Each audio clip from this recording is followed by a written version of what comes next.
to the underworld. Come out of the cupboard, you boys and girls.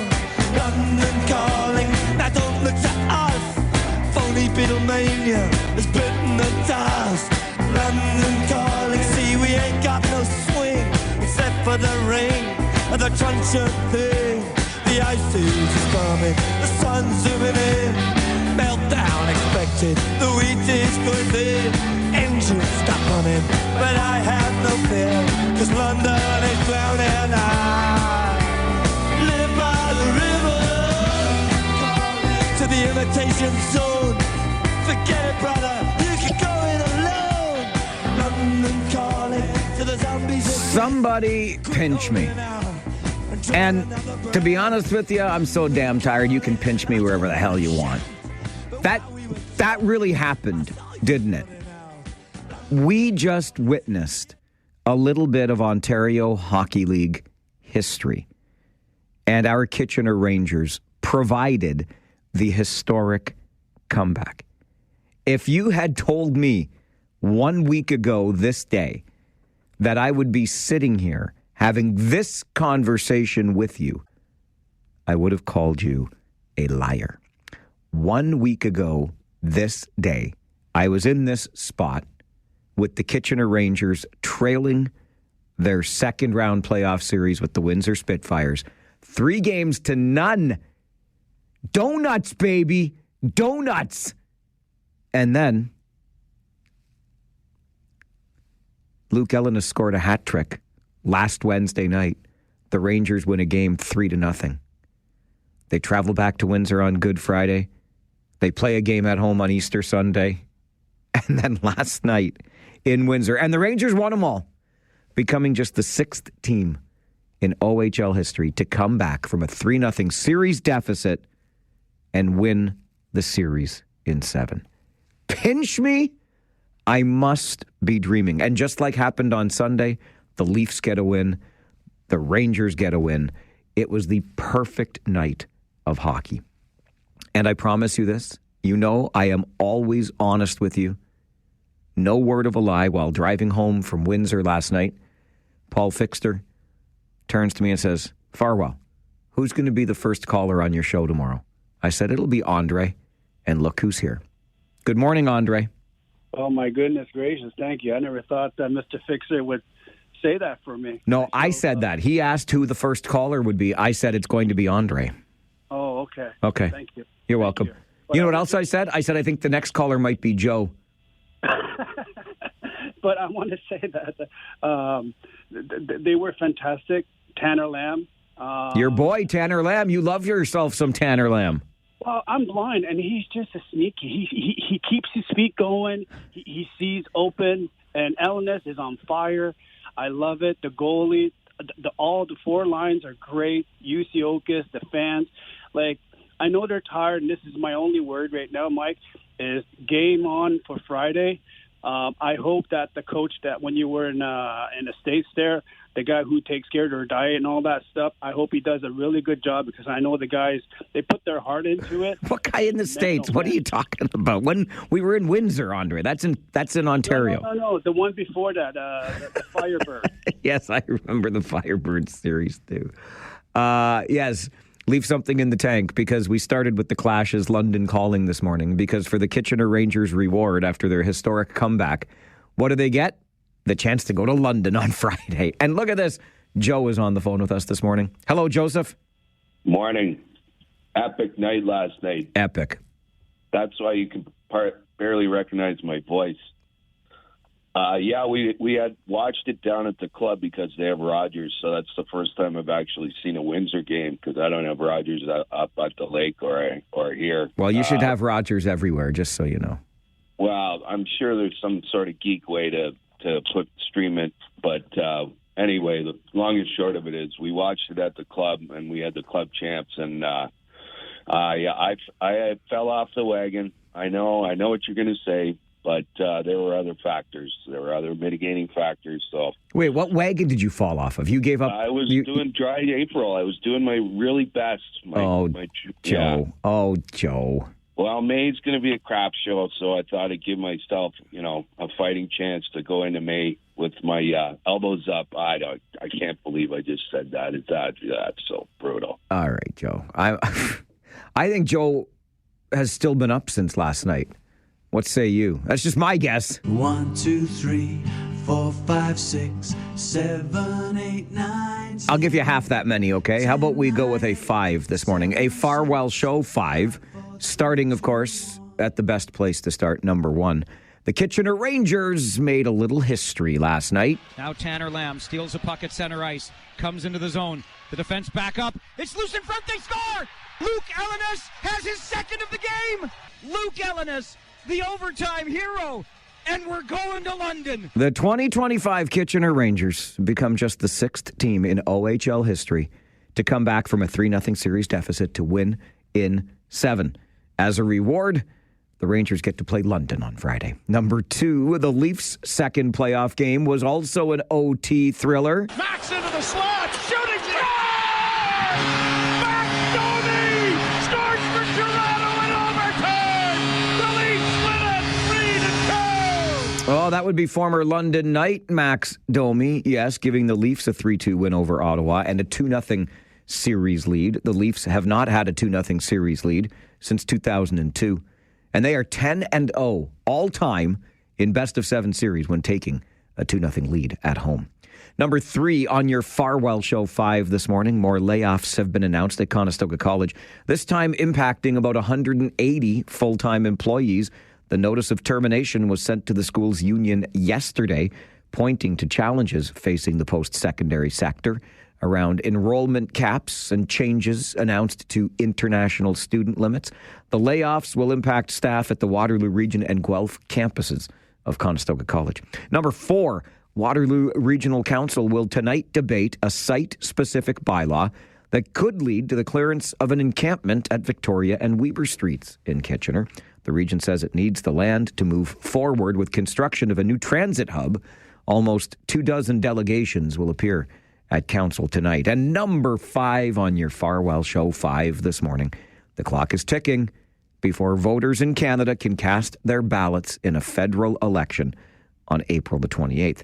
Now, attacks from the federal party leaders have been heating up, with the Liberals and Conservatives critiquing each other's platforms. Liberal leader Mark Carney says the Tory platform relies on, quote, phantom math, while Conservative leader Pierre Poilievre says the Liberal platform was authored for former Prime Minister Justin Trudeau. And that is your Farwell Show 5 for this Wednesday morning, the 23rd of April, the morning after the historic win. We didn't have a post-game call-in show because we were on the road last night in Windsor, but we're happy to talk to you about your historic local hockey team on the Mike Farwell Show this morning. Surely you can do as well, if not better, than Andre and Joe, who already called, right? Kitchener Rangers make a little history. Only 5 other teams before our team did what the Rangers did last night, coming all the way back to win a series in 7 after trailing 3-0. Would love to hear from you about it on the Mike Farwell Show. This is 570 News Radio and Rogers TV.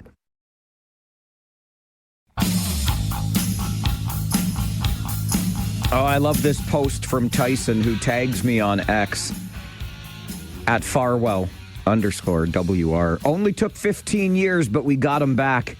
Maybe I can finally let it go. Well played, sir. Well played. 15 years ago this playoff year, the Kitchener Rangers led the Windsor Spitfires 3-0. And Windsor came all the way back and beat us. Yes, they did. Tyson remembers.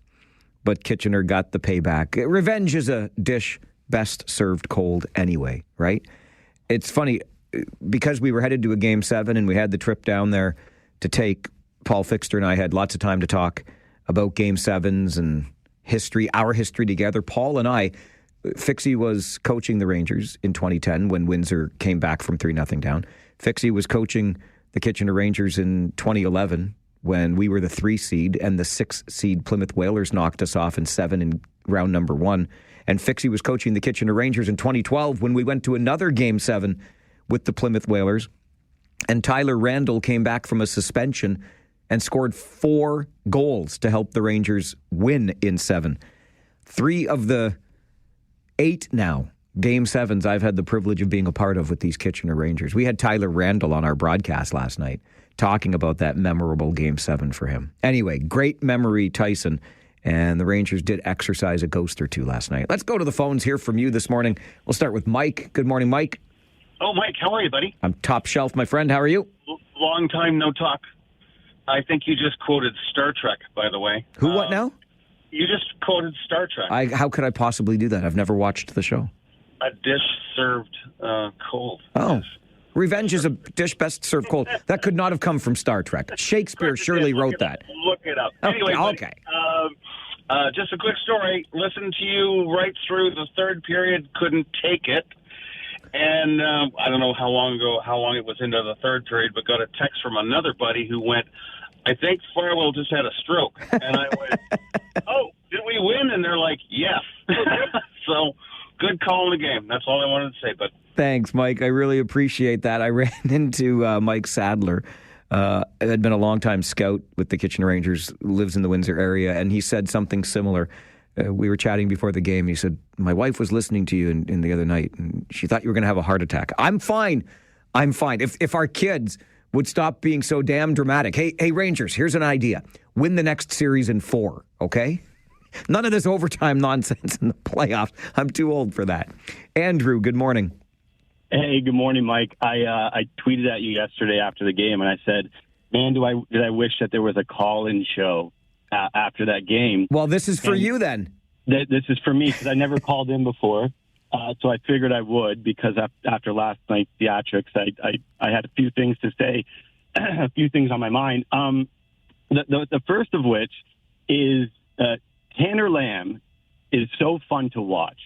And watching this kid, a little undersized kid, dangle through across the blue line night in and night out, when he figures out how to work these slightly bigger defensemen, he's going to be an absolute force for us, if he's not already. I love where you're coming from with that. He is a lot of fun to watch. This kid's got the potential, in my opinion, to be a 100-point player in this league. Yeah.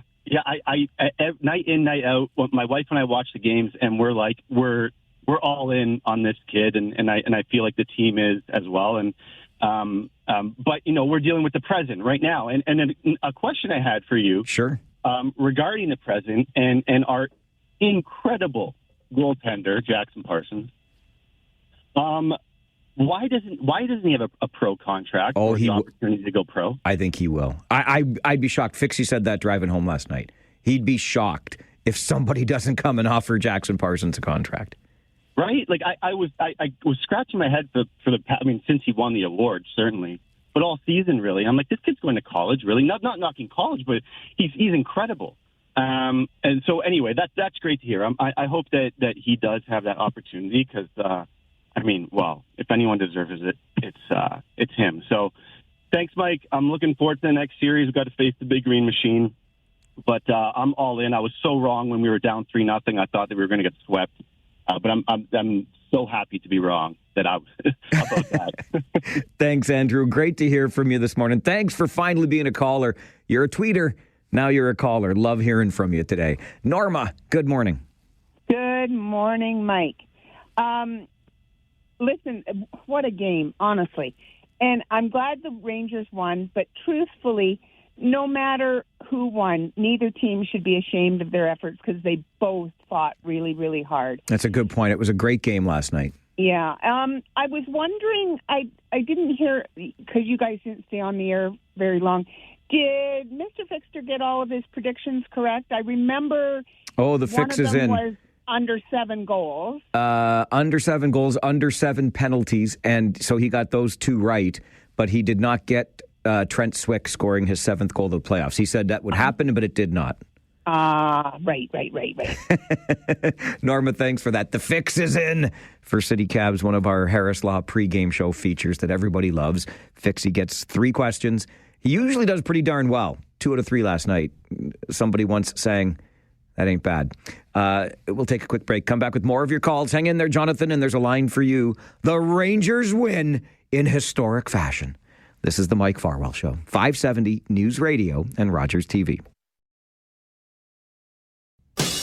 Just ahead of our 9:30 update in the 570 News Center. Quickly, a couple more calls about the big win for the Kitchener Rangers. Jonathan, good morning. Morning. I don't drink alcohol anymore, but I'm definitely drunk on the wine of sweet victory and lack of sleep. So you're different than Joe who called earlier. I think he was still literally drunk. But yes, good man, Jonathan, good man. Yeah. What a game. It was, I can't believe it. I feel like I'm dreaming. Maybe I am dreaming still. Who knows? But I feel the same way. Did you make the trip down? Oh, I guess luckily since I was drunk, I was on the fan bus. So, but good man, Jonathan.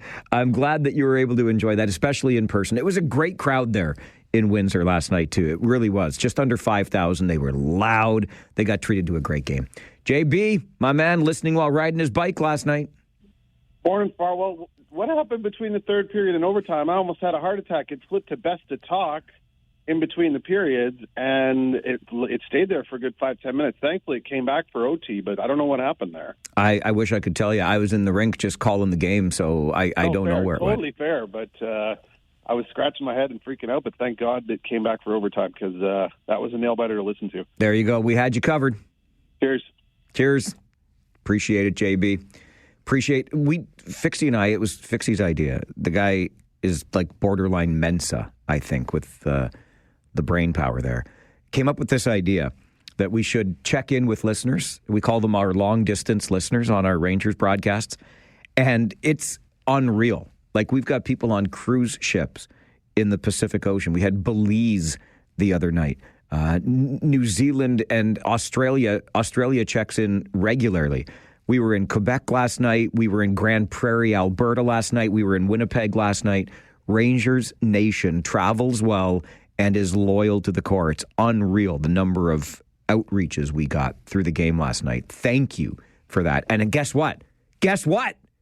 We get more, baby. More. Starting on Friday versus London. Let's break things down. Talk about the historic nature of this win and what helped this Kitchener Ranger team get here. Paul Fixter joins us next on the Mike Farwell Show, 570 News Radio and Rogers TV.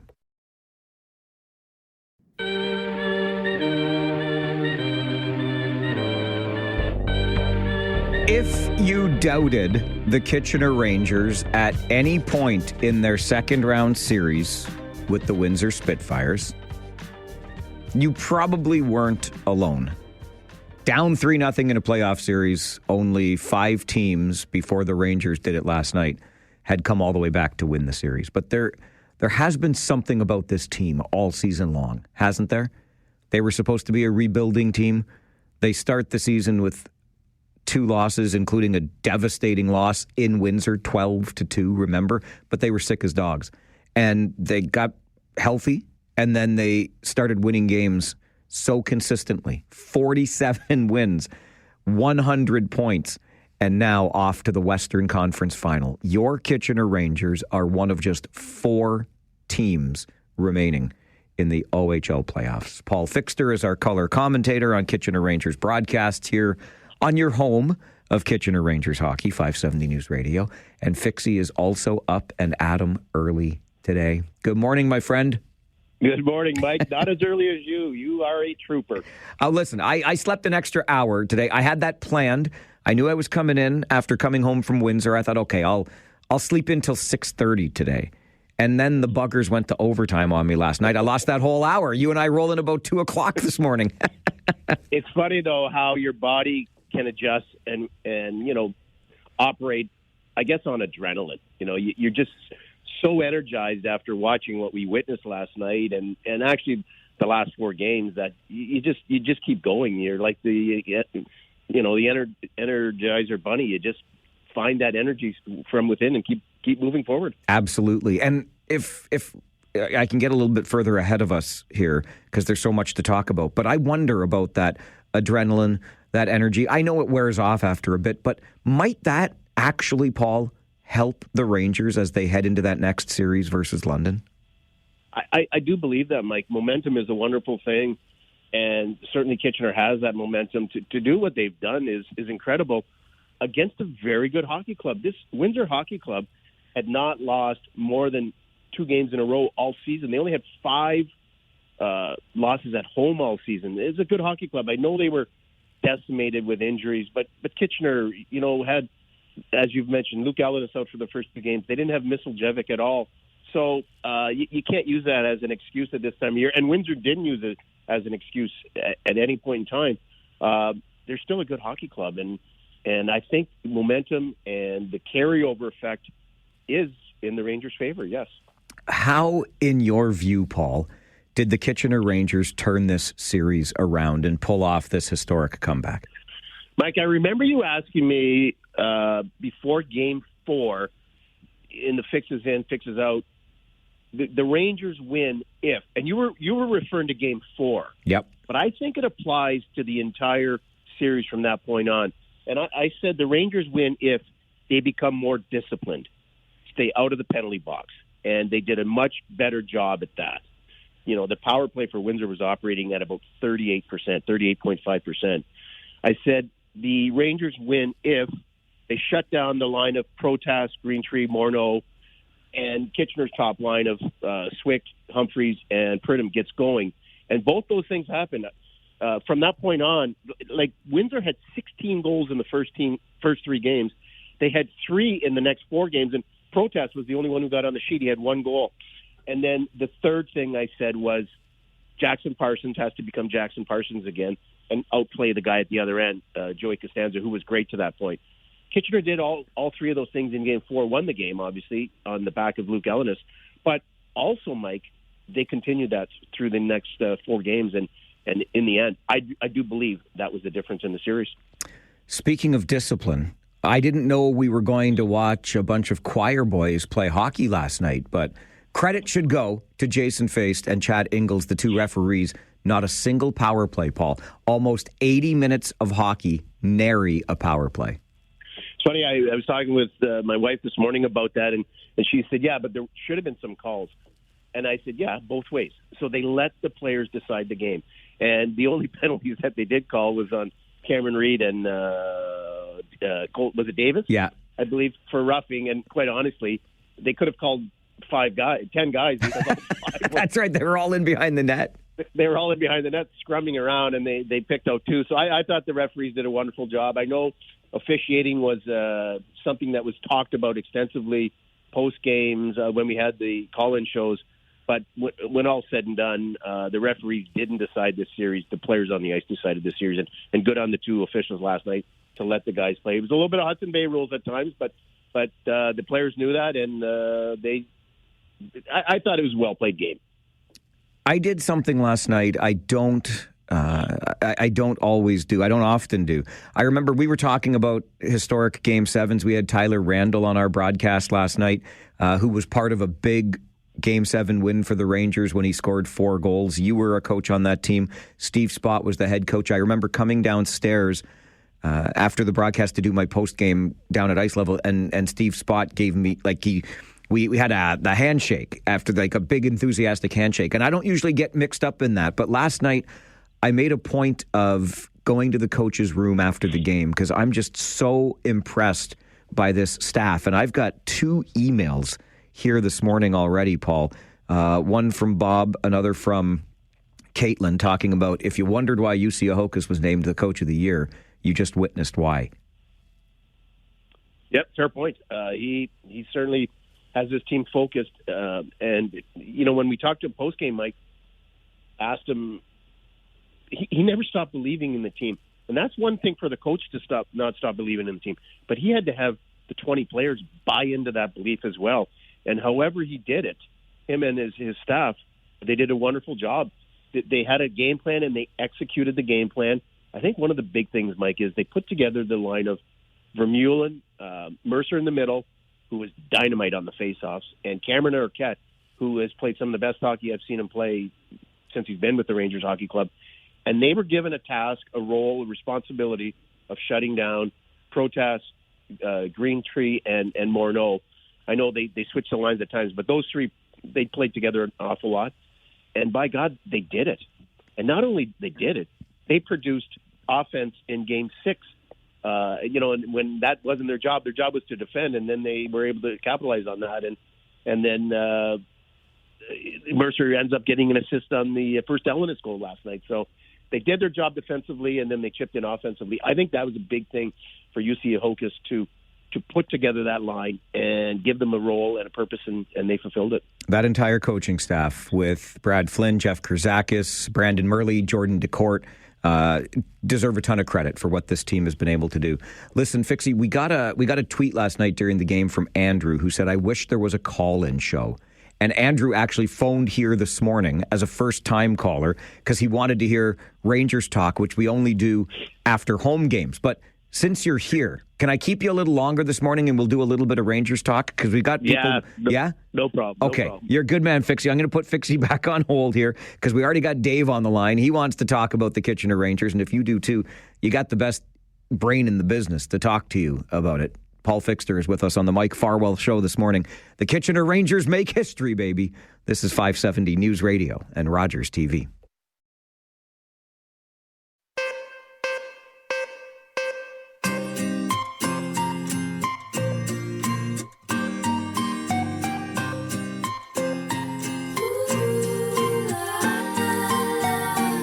Well, we had a feeling it would be this way. Rangers Nation is very excited this morning. Paul Fixter, our color commentator on Kitchener Rangers broadcasts here on 570 News Radio, joins us on the show this morning. I'm just going to get Jen on the other side of the glass to lock Fixie's line in for us here so that we can take some calls. Jen, are we going to get that done? Can you do it? You put him on there? You need me to do this first? You're going to lock him in now. I'm locked in. No, hang on. We don't want that. We want to lock in Paul. Hang on. If I click another line, Jen, I'm going to hang up on him. You need to lock him in there. The yellow lock button will come on. All right, hang on. Am I with you now, Mike? I got you, Fixie. And let's see if we can have Dave on here, too. Dave, good morning. Good morning. Folks, I have a little contrary or negative spin at what transpired at the end of the game. What transpired at the end? Okay. Folks, to help me out. Okay. Get to it quick, Dave. What happened at the end of the game? We were there. Okay. What I remember observing, two things.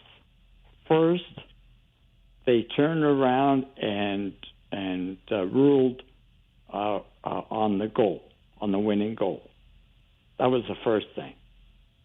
So they delayed it at the end. And the second thing was there was a big delay on when the Windsor players finally skated over to the Kitchener players to shake hands. So all that smells to me of sore losers. So I'd like you guys to comment on that. Thank you. Thanks, Dave. You too. Go ahead, Mike. I know there was a video review at the end of the game to see if there was any goalie interference, and they were just doing, as we said, the officials did a good job. They were just making 100% certain that there was no video, that there was no goalie interference by Ellenis on goaltender Costanzo. And quite honestly, in terms of the tardiness in getting the handshake delay, the look on the Windsor's faces, they were just so disgruntled. Like they were so upset. Like, how about Eichler, Mike? You comment on Eichler. You really focused in on him. They were just so beat up. I couldn't. I actually got a little emotional, Paul, looking at Joseph Eichler. He sat just on his backside in the crease, and then he turned over, got on all fours, and had his head buried in his hands. It hurt my heart. Yeah. I mean, you see that delay quite often when teams lose, and I think the handshake is a tradition that's wonderful in the game of hockey, and it took a little bit longer, but, Windsor had to gather they were just so distraught with what happened. And I give the officials credit for looking at the review to make sure it was 100% right. You imagine, though, Mike, if they had overturned it. Oh, my gosh. After all of that? I think Jason Faith had come over and said to the Kitchener coaches, we know it's a goal. We just have to make 100% certainty. Yeah, good on him. Absolutely. All right, let's go next to Jim. Jim, good morning. Hey, good morning, guys. Just like spoke out there before you guys started talking about the officials again. You know, the series started off all about the officials kind of getting a negative light, right or wrong. But now we can highlight how great they truly did. Watching last night's game, you know, minute by minute, it was fun to watch, you know. Sure, you'd like to see a power play maybe for the Rangers here or there, but it was fun to watch. It was flow. You knew what to expect. The kids knew what to expect. And in turn, we get, you know, a little bit of 4-on-4 at the end. So just like to highlight those guys. Number 5, Feisty, you know, been a leader here in the OHL for decades now. So like to get a little bit of acknowledgement for him. So good for him. Thanks, Jim. Appreciate the call. And Fixie, we talked about this last night after the game and again a little bit this morning. And Jim's spot on here, I think. Yeah, Jason Face did a great job, and so did Chad Ingles. I thought they both, as I said, allowed the players to decide the game, and that's what you want. All right, we're going to take time for one more here because I love the name Avery. I think he had a paper bag on his head at the WFCU last night. Avery, good morning. Good morning, guys. How are you? Very well, thanks. What a game are we treated to at the WFCU last night. Absolutely incredible. Battle of the goalies is all I have to say. Both Costanzo and Parsons just put a show on for us. Absolutely, they did, and they were deserving of their recognition in the star selections. And you know they were great. They were great all series. I thought Jackson Parsons wasn't himself in the first 3 games, but nor was the team. But boy, did they find their groove after that. Oh, exactly. It was stressful watching from the stands, and glad the Rangers came out top, and hope we can take it to London. Also, I just want to again shout out, like everyone else is saying, about the officiating of Feist and Ingles. They didn't get involved and let the teams decide who was going to come out on top in Game 7. Avery, thanks for the call. Great to hear from you this morning. And, yeah, I guess how that tune has changed as this series went on, Fixie? Yeah, it has. And I think, you know, when you've got a veteran presence, especially like Jason Feist, the officiating crew is put together by, you know, the OHL, and they know what they're doing. They want a veteran guy there to take control of the game and communicate with the coaches and all those things that good officials do. And as I said, Jason Feist communicated with the coaches at the end of the game what was going on, what was transpiring, and so good on him. And he's been around. He's been around for a while, so he knows how to handle a game. Those guys, Feist and Ingles, had a great feel for the moment last night. It was Game 7, and as you said before, Paul, let the players decide. I'm running late, and I know I got to let you go. Quickly before I do let you go, Paul, bring on the London Knights. I can't believe the reward for what the Rangers just did is playing a team with 13 NHL draft picks, but here we go. Well, and as we said, Mike, momentum, you know, Rangers, if they can carry that momentum in, I don't think... We anticipated it was going to be London all along, so let's see what happens. And boy, oh boy, this team is playing with some confidence right now, Mike, and that's a wonderful thing to have. Let's see what happens. You have to play the games, and maybe London thinks they're a little bit Kitchener's a little bit tired, beat up, whatever, and a little bit overconfident. All it takes is an odd goal here or there, and all of a sudden you've got London not believing in that they can take it. So I look forward to it. It's a great challenge, and Kitchener has been up to the challenges all year. I guess we get to spend more time together. I'll see you Friday, Fix. I look forward to it. Thanks, Mike. Have a great day. You too. Paul Fixter, our color commentator here on Kitchener Rangers broadcasts on your home of Kitchener Rangers hockey. History made by our team last night. This is the Mike Farwell Show, 570 News Radio and Rogers TV. Just ahead of our update in the 570 News Center, quickly back to the phones. Christine, good morning. Good morning, Mike. How are you? Good, thank you. What a game last night. Go Rangers. I love it, Christine. Thank you very much for that. It was an incredible game last night. Go Rangers. Mary, I got 30 seconds for you, my friend. Oh, it will only take me 30 seconds. Did the Moose survive? Barely. Yeah. Where was he for the overtime? He was standing down in the Zamboni entrance. He made it though. He got us home. I turned my radio off because I couldn't stand. I couldn't bear whatever it would be. So I got it this morning. Well, I'm glad you got it either way, Mary. Yeah. Well, I thought the Moose might have had a little bit of a heart problem. Nope. But anyway, Go Rangers, go! Thank you, Mary. Love the call. Appreciate it. The Moose has got the heart of a Moose. And with that heart, he loves the team. And he gets us home after thrilling overtime victories and a history-making comeback for the Kitchener Rangers. Next up, the London Knights will open that series on Friday at Canada Life Place in London. All right, I'm going to get you to the 570 News Centre for that update. And then let's check in on Ottawa's business. Tom Korski, the Blackhawks reporter, joins us next on the Mike Farwell Show, 570 News Radio and Rogers TV. It is Wednesday morning, and every Wednesday morning after the 10 o'clock news, we check in with Tom Korski, who is minding Ottawa's business with the Blackhawks reporter. Tom is the managing editor there. Good morning, Mr. Korski. Morning, Mike. Tom, it crushes me here because when you and I first started talking, I expressed to you one of my greatest frustrations with the past 10 years of government in this country is how bloated the bureaucracy became. And at the same time, so much more was being spent on consultants.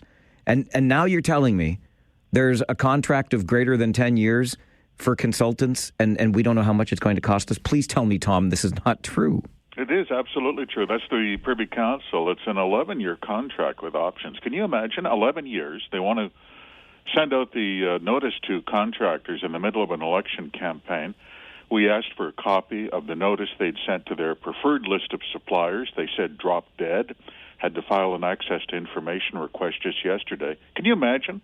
Had to file an access to information request to find out what the Privy Council proposes to spend on an 11-year contract in a sweetheart agreement with their preferred suppliers, and all about how to process political appointments. This is not you or I saying this. This is an officer of Parliament. The procurement ombudsman has said over and over, he has testified, blood-curdling testimony, Mike. He said it has to stop. This is not normal. Canada is near the bottom. We spend too much. The contracting rules are too opaque. How are taxpayers supposed to know? And nobody listens, and the sums involved are staggering. It's over, by his estimate, the ombudsman's estimate, over $25 billion a year for consultants. In this case, they need someone to help them make political appointments. Are you kidding me? It's true.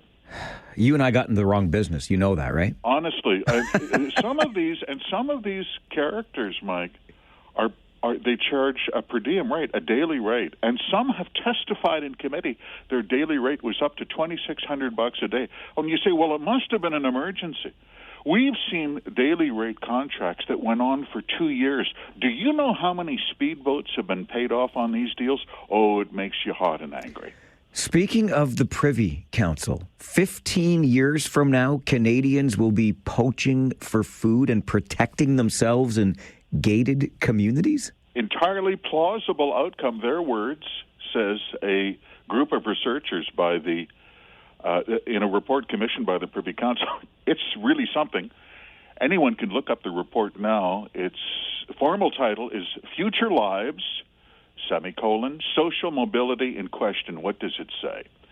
It says, based on our research, why do I characterize it? Why don't I just read it? This scenario is neither the desired nor the preferred future. However, research suggests it is plausible, end of quote. What's plausible? Well, they say in 15 years, only the very wealthy can afford post-secondary education. And wage earners, anyone who's got anything on the go, may flee the country. They state this. They go on to say that those suckers who are left will either crowd into gated communities as protection against civil disorder. This is their report. Or resort to poaching wildlife for food. What do they say? People may start to hunt, fish, and forage on public lands and waterways without reference to regulations. Small-scale agriculture could increase. Governments may come to seem irrelevant. They're not describing England at the turn of the Industrial Revolution in 1820. They're describing Canada in 2040. A government report. It's unbelievable, Mike. It's dystopian, Tom. It's an admission, though they will not say it, of failure. All they are doing is extending current trends 15 years into the future. And the striking part is nowhere in this report do they say, well, you know who's to blame is climate change or Donald Trump or our bad friends in NATO. Guess who's doing this to us? That's a man-made disaster. That's Ottawa-made, their report.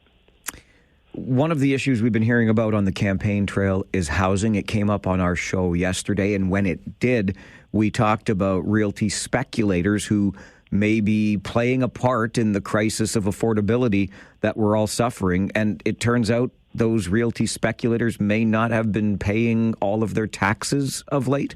3 years ago, Parliament passed a bill. Cabinet was pretty hot on the bill. It was the Underused Housing Tax Act, and it imposed a 1% annual equity tax on foreigners, non-residents, non-Canadian citizens who owned property and kept it vacant. They were identified by the Department of Finance as speculators, and the finance minister in the day, Chrystia Freeland, says this is a big deal. We're going to crack down on this. This is an important measure, her words, not mine. Housing shouldn't be taken over by speculators. We mean business, they said. And now we see through an internal report that the Canada Revenue Agency that is supposed to collect the tax didn't bother. Billions and billions of dollars in speculators' taxes have gone unpaid because the Canada Revenue Agency wanted to give them, as they called it, a transition period. We're now into year 3 since Parliament passed the bill. Remember that next... Well, Mike, you know this. Your tax deadline's coming up. Oh, April 30th. Remember that. A transition period for over $2 billion owed. So I think what I'm hearing from you, Tom, is I can also apply for, appeal for, ask for a transition period of my own? Like that, well, surely. There's some sad news here. Oh, I appreciate the work that you do and the time you give us. Tom, thanks for being here again this morning. Thank you, Mike. Tom Korski, managing editor of the Blacklocks Reporter. It is an independent news outlet, blacklocks.ca, well worth a view and maybe a subscription if you're so inclined. Tom does great work along with a team of journalists there at the Blacklocks Reporter who are always minding Ottawa's business. And Tom joins us every Wednesday morning at 10 here on the Mike Farwell Show, 570 News Radio and Rogers TV. Well, they say in 15 years, only the very wealthy can afford post-secondary education. And wage earners, anyone who's got anything on the go, may flee the country. They go on to say that those suckers who are left will either crowd into gated communities as protection against civil disorder, this is their report, or resort to poaching wildlife for food. Tom Korski is the managing editor at the Blacklocks Reporter, minding Ottawa's business. Speaking of Ottawa, as you know, a federal election coming up April the 28th. That's next Monday. We will vote. We will also be going to the Kitchener Memorial Auditorium for Game 3 between the Rangers and Knights, but we will vote also on April the 28th before we go and enjoy some OHL playoff action. I bring up the federal election because before 10:30, we're going to play for you some more audio of one of our local candidates in this election. We've done our best to share as much information with you as we can. And so to that end, we've reached out to every one of the candidates who are seeking your vote on Monday. And those who responded had the chance to answer the same 3 simple questions. Why are you running? What experience do you bring to the role? And what do you intend to do for the people who vote for you should you be successful? So you'll hear from one of our candidates in Cambridge before 10:30 as we're trying to give you as much information as we can about the upcoming federal election. You can always seek out more information online, kitchener.citynews.ca. You'll find a Canada Votes section right there on our website, kitchener.citynews.ca. Something in the news this morning that's got me feeling a little bit unsettled. And as I talked to Tom Korski this morning, and he's minding Ottawa's business and sharing information like 11-year uncosted or costs not disclosed contracts with consultants. And it just makes me think of money and how it's spent by institutions. And One of the news items from this morning is the news that Conestoga College will be laying off upwards of 200 full-time staff. And look, we know the challenges that exist in the post-secondary sector, but I'm starting to get really worried about this. I think we might need a reevaluation of the entire sector. I've actually in the past, and I haven't dug too deeply, but I'm open to the conversation about free tuition, providing that tuition as a cost that we absorb as communities so that we can have a highly educated workforce of the future. I'm not dying on that hill, but I'm open to the conversation. But the bottom line in that is I think our post-secondary sector is critically important. But we know that with the tuition freeze that's been in place here in Ontario for many years now, schools, both colleges and universities, are struggling financially, and they got to figure out how to make ends meet. And Conestoga College, in this latest example, laying off about 180 staff. We know that Conestoga College was ahead of the curve when it comes to welcoming international students. This was an industry unto itself, right? Recruiters all over the world pointing people to Conestoga College. The recruiter got greased along the way. The schools got greased because those international students paid so much more in tuition. The communities really, and ours is one of them, got left in the lurch because housing wasn't exactly plentiful for all of these students, and we heard some outright horror stories. But think of another aspect of this, too. The downtown campuses that are changing in Kitchener, in Brantford, those campuses of Conestoga College, the layoffs that were announced today are going to impact Conestoga College's operations in Guelph. I know the city of Guelph is trumpeting the fact that it's got a Conestoga College campus in its core. We're proud of it here, but it was empire building. That's what we've seen from Conestoga College here. And there are so many other aspects to it, right? There are so many other branches on this tree. Yes, the school is sitting on hundreds of millions of dollars in surplus, and we can discuss the merits of that. But now, as there are caps on enrollment of international students and enrollment is down, the school is saying, well, we're not bringing in as much money. We're not bringing in as many students. We don't need this many staff. Well, what's going to happen when we don't need this campus or that campus? And all of a sudden, everybody was ready to line up at the trough to share in the benefits of what the schools were collecting. And now that the schools are unable to collect, what's going to happen to those downtown buildings? What's going to happen to this industry that was Conestoga College? I'm not saying it's disappearing overnight, but I have concerns because there are so many tentacles to this. All of the money that was being brought in, all of the students that were a part of that big machine, it led to so many other things. The growth, as I said, it's akin to empire building. And as the empire begins to fall, the economic ramifications are going to be felt well beyond the post-secondary sector. I really think we need a reevaluation of what we're doing in the post-secondary space in this province, in this country, because the impacts of this will be felt well beyond the halls and walls of Conestoga College. This is the Mike Farwell Show on 570 News Radio and Rogers TV. What, did I go and strike a chord with you talking about the empire building at Conestoga College and the far-reaching implications of it? I'll tell you what, we will hear from one of our candidates in the upcoming federal election right after the 10:30 news. For now, we'll go to the phones because I guess I struck a chord. Chris, good morning. Morning, Mike. How are you? I'm fine, thanks. How are you? Good. Excellent. Thanks for taking my call. I'm a local owner of a manufacturing company in Kitchener, Ontario. I'm also the past president of a large association of manufacturers across Canada, the Canadian Tooling Machining Association. And what I've been dealing with over the last few years in retrospect to Conestoga College and how they've handled things has been catastrophic to our industry in such that when they did push so hard on immigration, they brought these kids in from South Asia, India, everywhere, and they didn't support them. I actually hired one, and what I had to do to keep him in Canada was just disgraceful. And then they were just going to abandon him, and he was going to have to go home. And he was actually a really good young gentleman and a hard worker.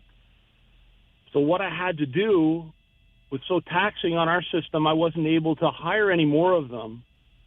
Secondly, my local kids that are skilled CNC machinist apprentice and tool and die apprentices. And Mike, I don't know how much you know about our industry, but everything that has to do with metal, plastic, or any other materials has the hands of a skilled tradesperson touch it. And when Conestoga College was busy making their hundreds and millions of dollars off these poor children that they wouldn't support to stay in Canada, our local kids couldn't even get into their programs. I was sending kids to St. Thomas, to Fanshawe. I was sending them to Barrie, to St. Clair. It was absolutely catastrophic to what it did to our local neighborhoods. So, and your comment on free tuition, absolutely, to our local Canadian kids, let's get them educated. We can't let that slip. But anyways, I need to make my comments to what we've been dealing with as manufacturing and machining, tooling.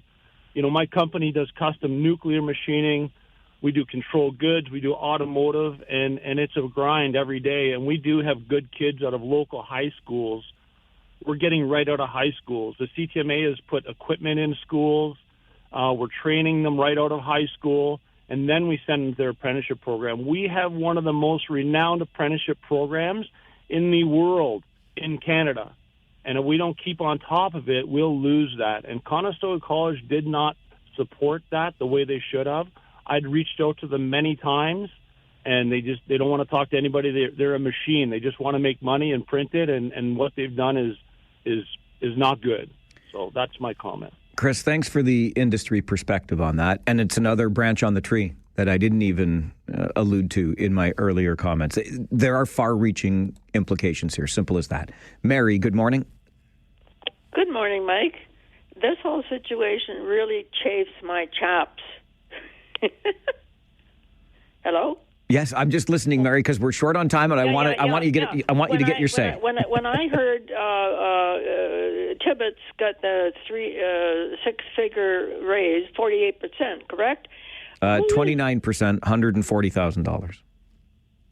Yeah. Well, who's running this machine? Give him that, and lay off 180 workers? Come on with your coming on. All right, Mary, thank you. Well said. Chafing some chaps. Come on with your coming on. A couple of my favorite sayings myself. Again, just to drive home the point, we can look at it as layoffs at a college, but if we think about the empire that has been built, the implications in our communities, the economic impact is vast. It's far-reaching. And Chris highlights quite a bit of that, and Mary expresses her frustration with it. An update from the 570 News Center, and then, I promise, one of our local election candidates seeking your vote in the federal election, April the 28th. That's next Monday. You'll hear from them coming up on the Mike Farwell Show. This is 570 News Radio and Rogers TV.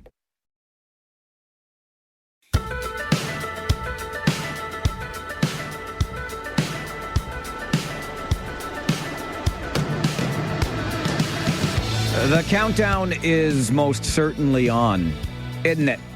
5 days, Monday, the 28th, is the day that we will vote in this federal election, the most consequential election of our time. And if advanced polls are any indication, we might get a stronger than normal turnout, which I would love to see. I'm trying not to read too much into those advanced polls where millions took part. We had this happen before, back in 2015, in fact, not because of sunny ways, per se, but because advanced voting happened on the Thanksgiving weekend back in 2015.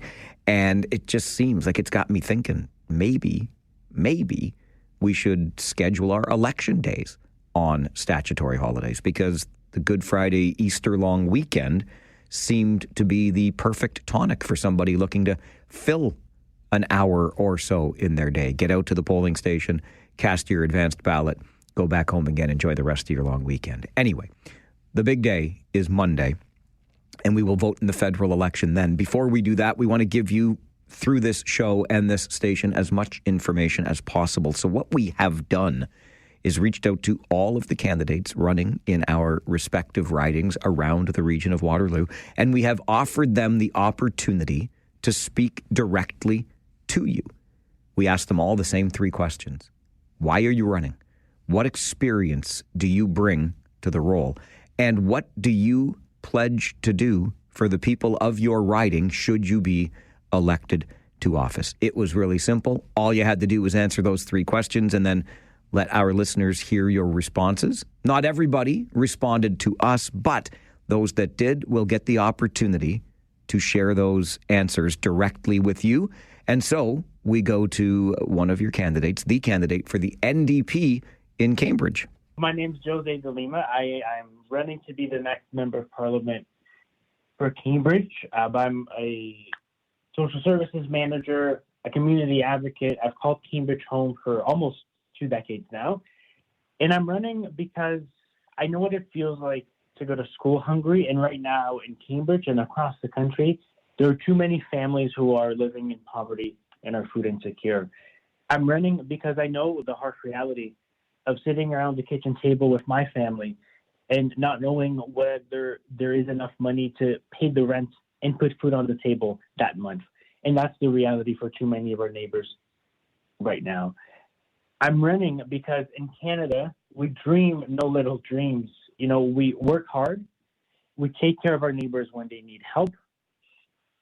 And together, as Canadians, on April 28th, we have an opportunity to choose hope, to choose a country that comes together, that takes care of each other, and to elect members of Parliament. And I'm running to be a member of Parliament, but to elect people that are focused and go to Ottawa with the resolution, with the strength of the people that they represent to fight on behalf of workers and families across the riding and across the country. What will you do for voters in Cambridge if they do elect you into office?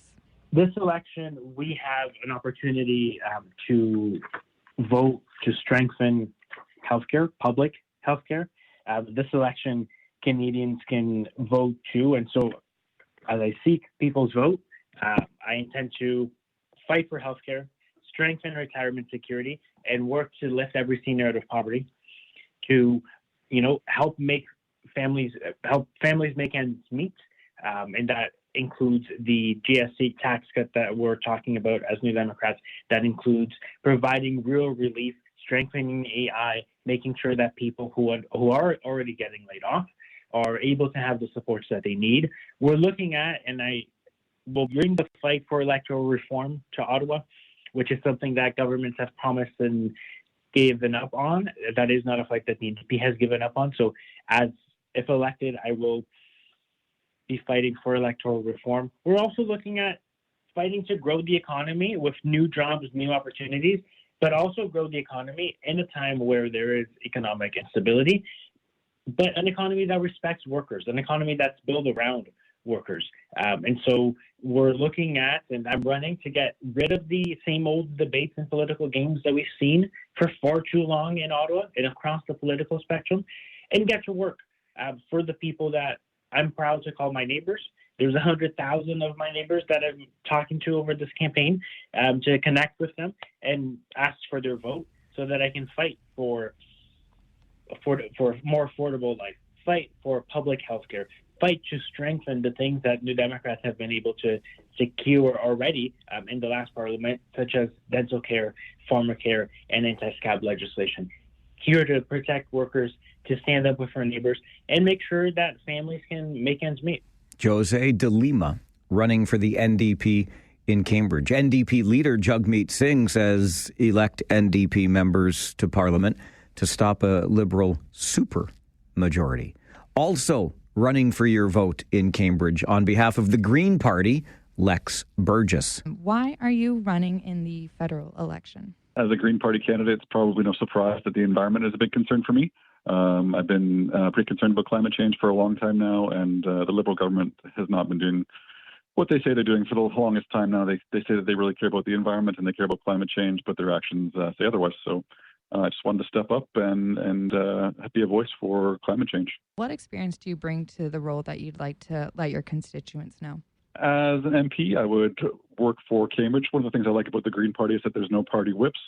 So I'd just like to be that representative for Cambridge and actually speak for my community rather than having to do what my party says, and just kind of represent Cambridge as a voice for the people. What would you do for the voters if they do elect you into office? I would work for the community and like I just said, be that voice for the community, listen to what the people of Cambridge are looking for in an MP and try and address the issues that are of concern to our community. Lex Burgess running for the Green Party in Cambridge, Jose de Lima running for the NDP in Cambridge, a couple of those candidates vying for your vote next Monday in our federal election. You can learn more. Kitchener.citynews.ca is the site to visit. There's a Canada Votes section right there, and we'll give you as much information as we can so you make an informed vote next Monday, because I know you're going to go and vote, right? This is the most consequential election of our time, so we keep repeating.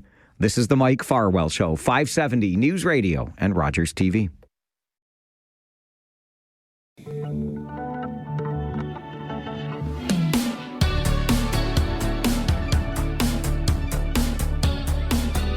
Time to catch up a little bit, and not just catch up in person, although catching up in person is the best way to catch up, as Marissa Warner joins me in studio. One of the driving forces behind the annual campaign, Access to Necessities, period. Great to see you as always. Good morning. Thanks, Mike. Thanks for having me. It's always good to have you here to talk about this really important issue. And really what we're getting into here is the issue of period poverty and the fact that folks don't have the access to those necessities that they need in our community. Mm-hmm. Yeah, this year we had our annual campaign in February. Every February for the entire month, we have a donation campaign. And this year was very successful for a variety of reasons, but we are just so proud. So we thought we would come back. I'm solo today. My fantastic campaign partner, Michaela, she's not here today. She's expecting and quite far along. So she's just going to be welcoming a beautiful little baby coming soon. So I am here for the both of us today. And it is lovely to have you here. I know that you can handle this for the both of you. Let's go through this year's campaign. Last time you and Michaela were here, we were talking about the kickoff. Now, and can you just go through what the last 6 weeks to 2 months have been like for you? Mm-hmm. So every time that we have a donation campaign in February, there's a lot of activity, obviously. We have fantastic community partners. And what that means is we have local businesses that have boxes, like physical pink boxes that they have in their lobby or entry area where they collect feminine hygiene products, physical products. And they do that for us. They are fantastic. They've been the same every year. This is our 5th year for our donation campaign, which is so fantastic. But we have people that can't make it to one of those donation sites. So between Michaela, myself, and our fantastic volunteer, Trish, we collect a lot of donations, which we are very happy to do. You know, a little coffee and some music, go and do some porch pickups. It's really good. And then garages and basements fill up with inventory, and you've got yourself a well-oiled machine here. We do. So Michaela, at her home, she has an entire area that is the location of where all of these are stored. And throughout the year, we do drop-offs to our local in-need organizations. They vary. I don't like to put them in one box, but there's different organizations in our community that we support directly. And depending on their size and need, usually it's monthly, sometimes it's every 2 months. We do that drop in with products to support them, and some of them have special requests from us depending on their demographic, and we really try hard to come to the table to meet that need. How did the campaign go this year? Really well. So not only did we collect about 1,000 more physical products, so from one year to the next, just to give you an idea, we collected about 10,000 physical products for donation this year. And that's up about 1,000 from last year. And part of the reason why this year has been so successful is we introduced something new this year. So we never had a monetary donation structure. It was only physical products that you could donate. And that did cause some limitations depending on if you were local or not to us. And depending, sometimes it's comfort level, sometimes somebody doesn't have the physical capacity, even if they are local to us, to actually get products. So that monetary donation capability really expanded our reach in a way that grew our capabilities to collect just in such a fantastic way. We are so proud of that. And the other thing that monetary structure did was allow companies and organizations to make a corporate donation. And we had very generous donations. Sonark Homes locally here, who I have the pleasure and opportunity to work with, they made an incredibly generous donation for us. And that was so beautiful to see, and we are so honored. So Tyler and the team there at Sonark, they made just such a great donation for us. But that's just one example. It did allow our reach to expand so well. It's incredible where you're at. How many years is this now? 5. 5 years. Mm-hmm. Yeah. And so is this the point, Marissa, where you get a moment to breathe and then start the prep for the next 6 campaign? Yeah. So what we usually do is we give ourselves a breather, and then we make a plan of if, for example, if any other new organization comes to the table asking for products, like if there is a need that's new, we try to address that for them. And then we plan out the donation structure for the rest of the year. And then we will have a debrief of what went well, what needs a little bit of work from this year. And then we usually start planning again in September for the following year. It does take a lot of work to reach out to our community partners, reach out to any corporate sponsor that we would love their donation, getting the physical boxes, like do we need to replace any of the physical boxes? All that kind of logistics, it just takes a lot of work. So part of that is in September, and then, it's very busy, but fantastic. Well, it is fantastic because one of the other things here is that we're dealing with an issue that not everybody's comfortable talking about and really goes unaddressed if we don't talk about it and have a campaign like Access to Necessities, period. Mm-hmm. And the good thing too, Mike, is this year, previous years, this was the case, but more so this year, Michaela and I work in industries that have a lot of male dominance. So construction, home building, trades are all around us. And we have been supported by them in such a beautiful and fantastic way that we are so proud of. And they very much openly support us. So not only did Sonark make a very generous corporate donation, places like Elmira Door and Trim, they are one of our community donation locations. So they have a physical box in their showroom. So when you're going to pick out your trim or doors or handles, you can bring that there as well. And it is really nice to see that support in such a diverse way.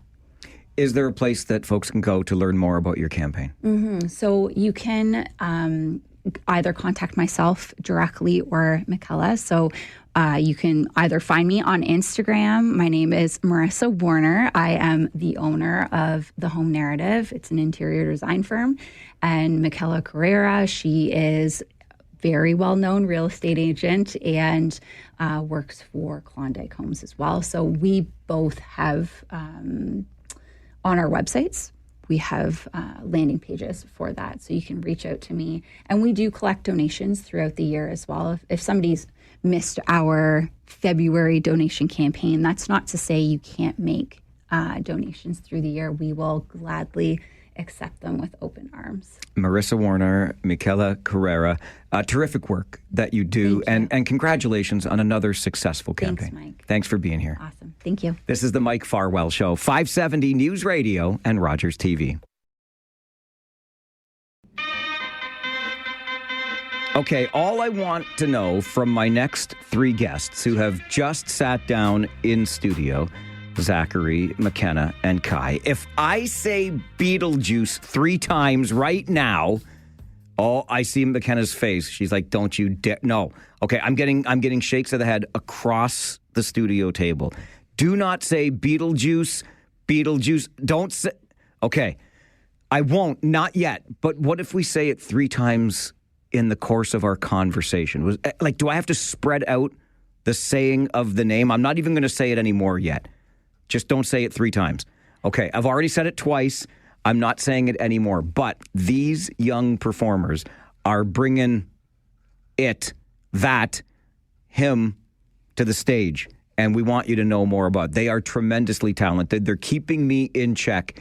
And you'll hear from them coming up. Stay with us. The Mike Farwell Show continues this morning on 570 News Radio and Rogers TV.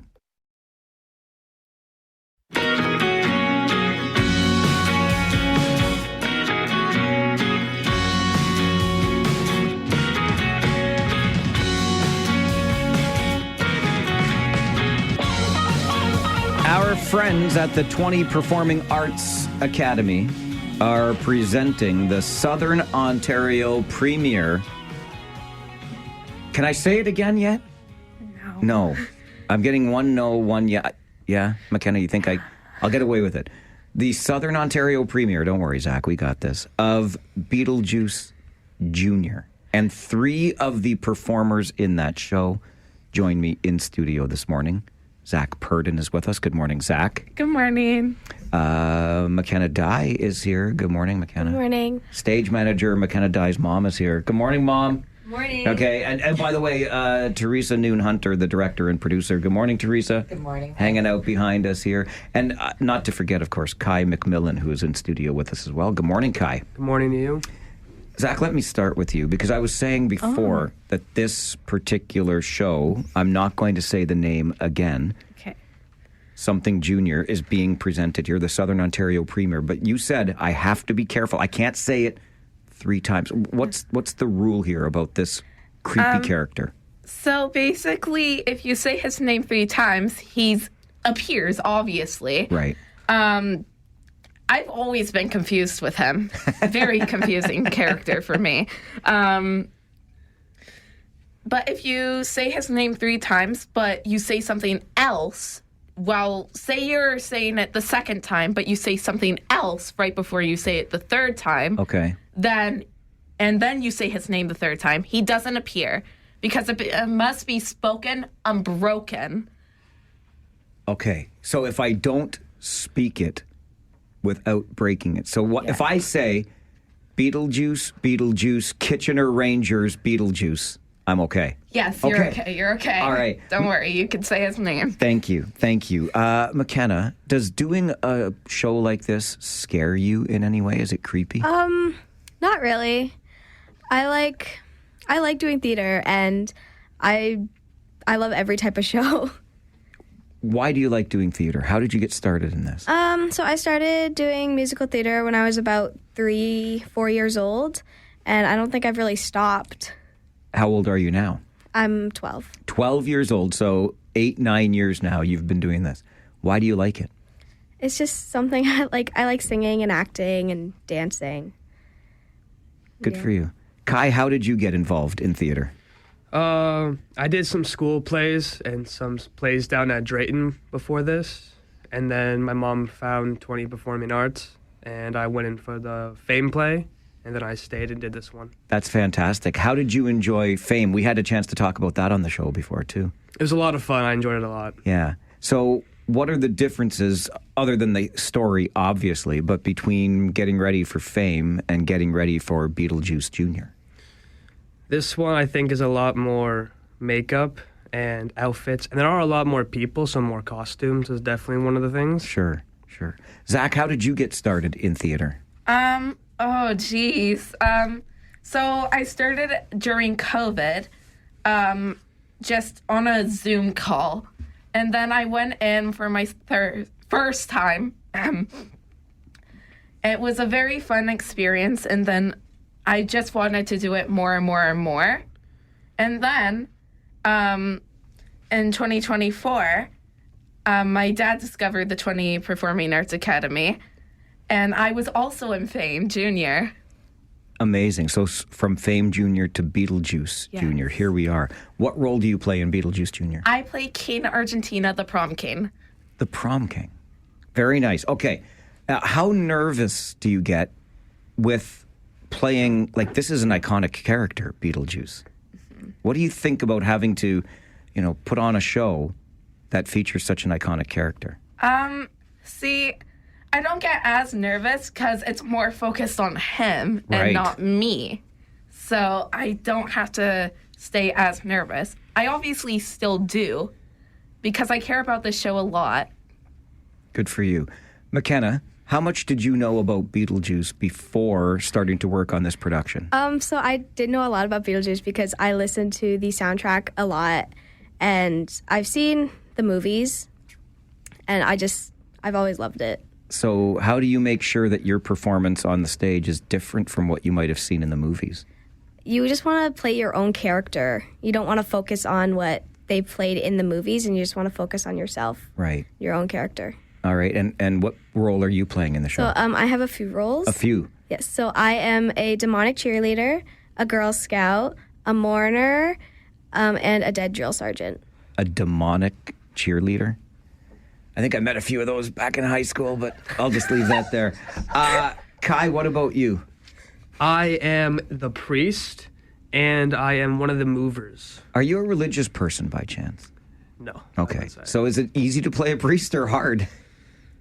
It's easy to play the character, but I'm not going to do anything that would hurt people in a religious standpoint. Sure. So I'm just going to play the character and not do anything else. Absolutely. When do you all go on stage for Beetlejuice Jr.? So it is on May 2nd and 3rd. On Friday, it is at 7 o'clock. And Saturday, it is at 2, and another time at 7. All right. So Friday is May the 2nd. That's next Friday. Saturday, May the 3rd, next Saturday. 7 o'clock on the Friday night, and then 2 and 7 on the Saturday. This is all taking place at the Polish Hall on Pearl Street in the beautiful city of Brantford. How long have you been rehearsing for this, guy? About 3 months, I'd say. Yeah, and what's the schedule like? It's every Saturday and now every Sunday, and I can't remember how many months we've been working on this. It's been a while, but it's a lot of work to get ready for this. It's been a couple months, yeah. Yeah. Zach, how are you feeling a week and a bit, 9 days away from Curtain coming up? Oh, it is terrifying. Terrifying. I feel excited, nervous, happy, but also sad because I'll have to say goodbye on Saturday to everybody. Sure, because you become a family doing this, don't you? Yes, yeah. we do. McKenna, how are you feeling a week and a bit away from opening A night? little bit nervous. Yeah? Yeah. But you're supposed to be a little bit, right? These are good butterflies. Yeah. So I'm very happy. I'm really excited, but also just a little bit nervous. You're a terrific bunch of performers. I know we're all going to enjoy the show, and I will... Beetlejuice, Kitchener Rangers, Beetlejuice. If you can work that into the script, just ad-lib something. Teresa won't mind a bit. Best of luck. Break a leg. I'm supposed to still say that, right? Mm-hmm. Yeah. Break a leg. Not literally. No, definitely not literally. Don't do that. And remind me again, Zach. 3 must be unbroken. It must be spoken unbroken. Must be spoken unbroken. I will never speak it in an unbroken fashion. Okay. All right. Zach, McKenna, Kai, thank you for being here. Break a leg when the curtain rises next Friday. Thanks. Thank It is you. Beetlejuice Jr. If you want to get your tickets and more information, go to 20, the number 20, PAA, the 20 Performing Arts Academy, 20PAA.com. This is the Mike Farwell Show, 570 News Radio and Rogers TV.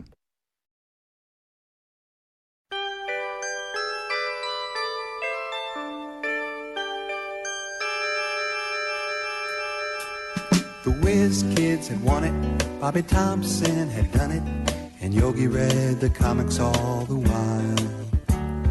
Rock and roll was being born, marijuana we would scorn. So down on the corner the national pastime went on trial. We're talking baseball, Klazuski, Campanella, talking baseball. The man and Bobby Fella, the Scooter, the Barber and the Nuke. They knew them all from Boston to Dubuque, especially Willie, Mickey, and the Duke. I love the theme song to our weekly segment with Blue Jay Hunter. Ian Hunter, our colleague here at Rogers Kitchener Radio and 570 News Radio, better known as the Blue Jay Hunter, joins us every Wednesday morning at 11. We're going to call this like a bit of a rain delay. It was a Beetlejuice delay. But Ian is here with us to talk Blue Jays baseball. Morning, my friend. Glad to be here. Thank you for having me. Thank you for being here. At what time do we start worrying about the Blue Jays offense? Oh, I am actually kind of buying into this might be a thing to be worried about. I was running through all the numbers last night about the lack of power in this team, and I realized, what are we, 24 games into the season? The first month of the season is not even over yet. The Jays are at 500, 12-12. But, yeah, there's a lot of worrying trends I'm seeing, not up and down the lineup, but definitely at the top that are really, if this stretches across the entire season, I think they're going to have a huge uphill battle to try and get to the postseason. 12-12 now. I seem to recall not too long ago it was a 12-8 baseball club. Yeah, they're on a 4-6 run night right now. So they've now lost this series against the Astros. They dropped 2 or 3 against the Mariners over the weekend. So, yeah, it's a bit of a weird flip-flop. But I think the kind of the same issues that were plaguing them last time we chatted are the same. The lack of scoring, the lack of power, not many extra base hits or home runs. You've got maybe the middle and the bottom third of the order are chipping in where they can. But it really is the big guys, at the big three at the top of the order, Bo Bichette, Vladimir Guerrero Jr., and Anthony Santander, who really, they're chipping in singles here and there, but you're not really getting much power from them right now. We do pay a guy $500 million to hit home runs, right? Just to be clear on that. Yeah. This is the Toronto sports timing where the ink has dried on the $500 million contract, and Vladdy has still only hit 1 home run this season. So, you want to give these guys the benefit of the doubt because they've been there, done that before. Vladdy had actually a pretty tepid first half of the season. He didn't really get things going until late June of last year. Anthony Santander, I'm not making excuses for these guys. Santander is a slow starter typically, and Bo Bichette is just coming back from injury. But on paper, you would think, oh yeah, the Blue Jays should have at least 4 or 5 guys with 5+ home runs. No, their home run leader right now is Andres Jimenez with 3 home runs, and when that kind of tells you everything you need to know about this offense right now. I've seen or heard the complaints going from we got to get rid of Atkins and Shapiro to we've got to get rid of John Schneider. I mean, do we need to mix up the lineup a little bit? Should we switch up the batting order, try to spark some offense here? I don't know if that works, if that matters. So I was kind of going over that this morning. Do they have many options? Like, what juice do you think that John Schneider is going to get out of this orange that he hasn't already? I personally think it's a personnel issue. It's a talent issue. The guys that they have on the roster. Is John Schneider going to magically make Alejandro Kirk hit 300? I don't think so.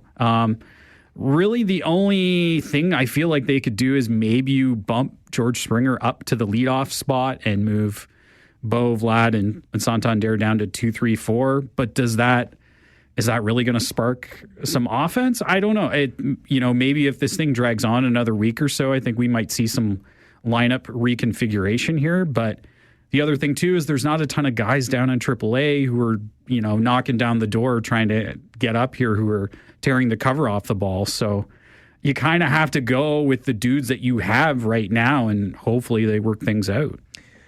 Away from the offense to the pitching staff and the mysterious thumb injury. Well, it's not a mystery. We know there's the thumb injury, but Max Scherzer says he's still getting the thumb pain. Yeah, that is... when I heard, because he dealt with a thumb injury last year, and that was linked to a nerve thing, which that's no good, especially when it's on your pitching hand, right? So I don't know. I get this sneaking suspicion that we may not even see Scherzer until the second half of this season.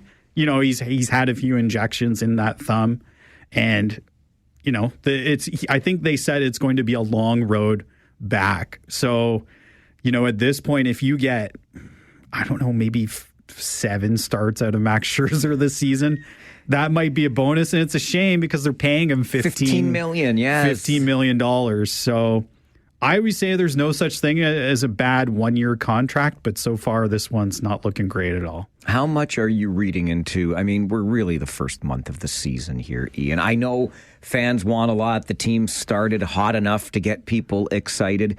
Maybe now they can be glad that the Maple Leafs are having a good start to their playoffs and the Blue Jays can be on the back burner. But how much are you reading into where they're at? 500 right now, sitting third in the division.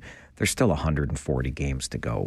Yeah, I think what is the saying? You can't win the division in April, but you can certainly lose it. So at 500, if you finish this month at 500, I think that's a plus for the Jays. They had a pretty tough schedule to start, facing a lot of teams inside of the division and a lot of playoff teams from last year. And I think if they emerged from this a month of April, the first month of the schedule, and you're a game out of under 500 or you're game over, I think that's a plus. You basically don't want to be clawing yourself up as the season goes. You can build momentum as you go, but really trying to bank on like a 10-game win streak, you can't do that in Major League Baseball. So despite all this lack of offense, they are still somehow magically 500. The pitching staff, I feel like, has held up their end of the bargain. Especially the starting pitching has been pretty good. So if the bats come around, I think they'll be fine. It's just a question of, are they going to come around, and when is that going to happen? Torpedo bats. That's what we need, Huntsy. That's what we need. I know. That's if it works for the Yankees, why not everybody else? Absolutely. Ian Hunter is the Blue Jay Hunter. He joins us on Wednesday mornings to talk some Blue Jays baseball. Thanks, as always, for being here. Thank you, sir. It's the Mike Farwell Show, 570 News Radio and Rogers TV.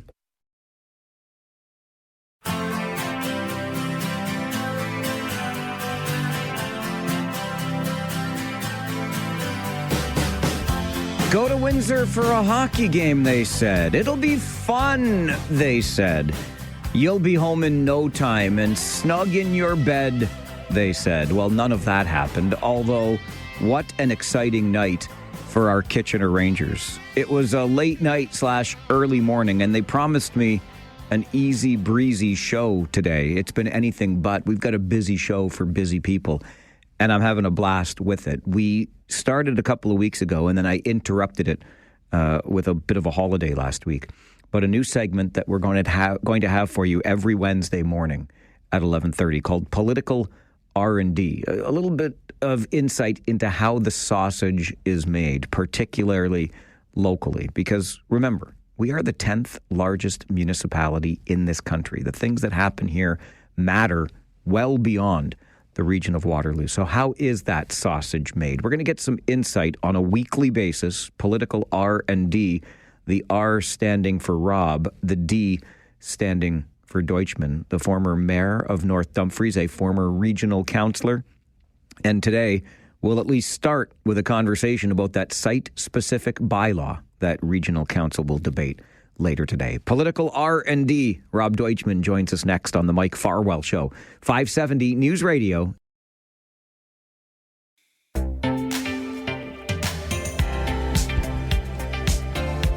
Wednesday mornings, 11:30. a new segment we call Political R&D. The R for Rob, the D for Deutschmann, the former councillor and mayor of North Dumfries Township. Good morning. Yeah, Mike, good morning. Remember, it's not political M and F. All right? That's right. It's not. It's loud and mouth over here and Rob and Deutschmann over there. I'm not saying. Listen, I just want to say I'm glad I'm getting happy Mike this morning and not ding dang Mike, given that the Rangers won in overtime, the Leafs won in overtime, and as you know, the Kitchener kid, my nephew, playing with the Heartlanders, won in overtime last night as well to even up the series, and it was a 3-2 score, and Matty had 3 assists and was the second star, so yeah, good for him. That nephew of yours, the Kitchener kid, I saw the Iowa Heartlanders, by the way, use "can't stop, won't stop" on their social media. I'm like, wait a minute, did they take that from us here in Kitchener? It's a Mike Farwell trademarked line, absolutely. Matty, though, he's going to be in the record books forever as scoring the first ever playoff goal in Iowa Heartlanders history. That's pretty cool. This is their 4th year in existence, and the last 3 years they've been in last place perennially, so this is their first playoff. So yeah, he got the first goal. Love it. Absolutely love it. Okay, with great hockey news to share, and now out of the way, let's dive in, Rob, because the whole point of this is to give people a better understanding of kind of how the sausage is made and what's going on around those horseshoes that we sometimes, if we have time, we can stream or we can go to meetings and delegate, but really it's important for folks to understand some of the minutiae that happens here. And I agree with you. And actually, I'm glad you used that analogy because I was thinking of that as the analogy as well. Because, we can all see the sausage and comment whether we like the sausage or not, like whether we like the 30-kilometer or the 40-kilometer sausage or not.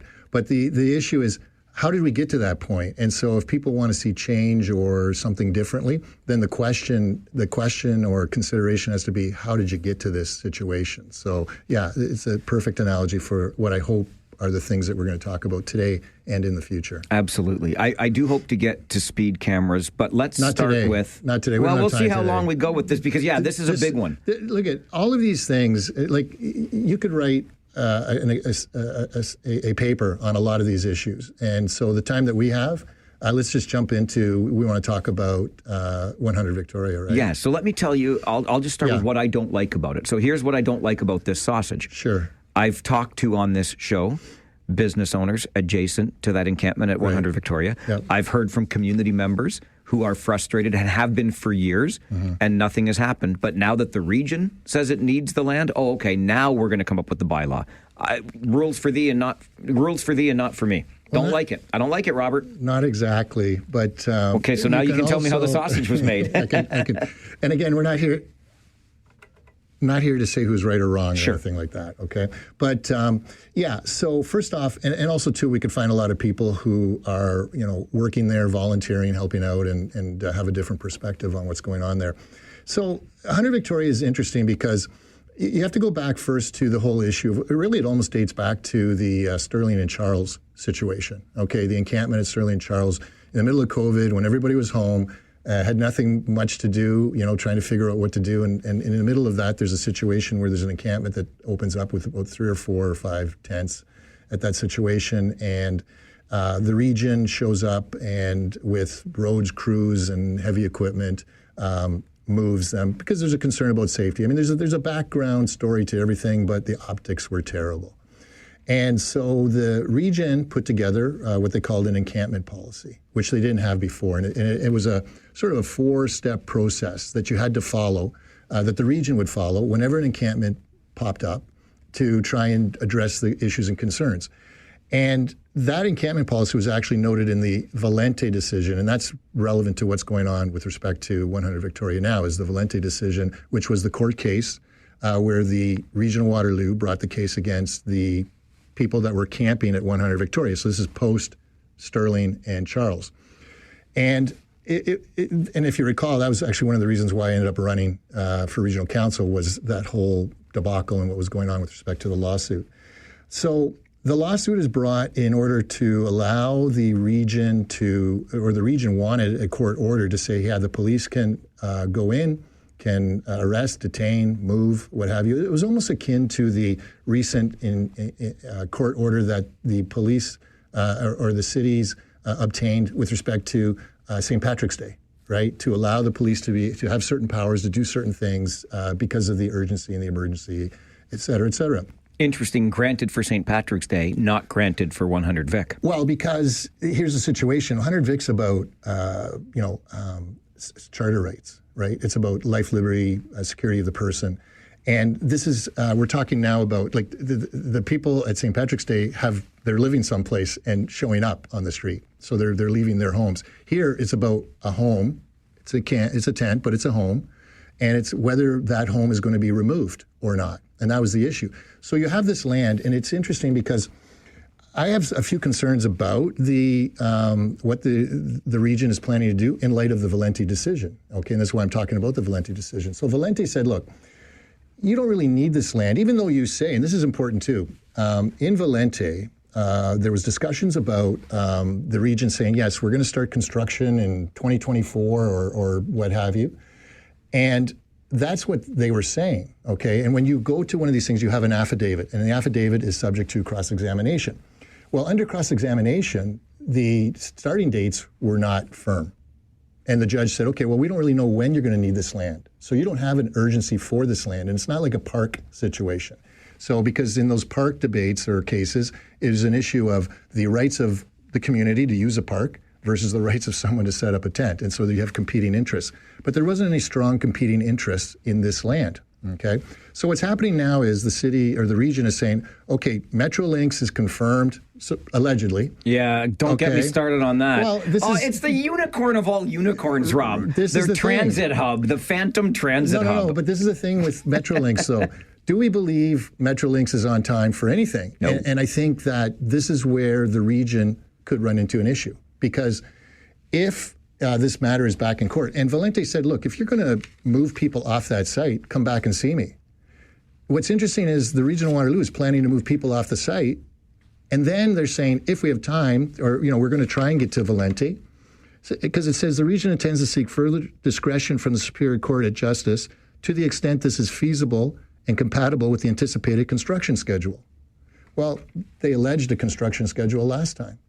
But through cross-examination on affidavits, the court found as fact that there was no construction schedule. And so also, too, the question with respect to this land now is, can the region restrict someone from camping on that site, setting up a tent on that site, before they get direction from Valenti? And it seems to me that the region is moving to restrict camps on that site before they get direction from Valenti. So you've got a lot of competing interests going on here. You've got Metrolinx, you've got the region wanting, and our count has gone from 1,100, which was the basis of the Valenti decision, to what, 23? 23, I think 2,300, yeah. Right? So Valenti said, look, you need more accessible spaces. But however, Valenti did say, look, you can come back to me, and it's not so much that you have to show you have accessible spaces, although that was the basis for the decision. Valenti said, you can terminate my declaration at such time when it is in a position to satisfy this court that the bylaw no longer violates Section 7 rights. Okay? Valenti might take a different look. And those Section 7 rights are life, liberty. Yeah. That was the charter that he found. Look, you don't need this land. You're pushing these people out. It's going to be danger if you keep pushing them from site to site to site and you don't have spaces that they can use. And the judge was satisfied with the evidence that he had before him that there weren't sufficient spaces and that people might be in danger in some of the spaces that they were going to be forced to go to. Mental health issues, and mental health issues are huge. So this is a very interesting situation for me to watch and observe, is the steps that they're taking in light of that Valenti decision. And now you can go back to, why did they go to Valenti in the first place? Okay, let's pick up on that point right after this quick timeout. Rob Deutschmann with us. It's Political R&D every Wednesday morning, 11:30 here on the Mike Farwell Show, 570 News Radio and Rogers TV.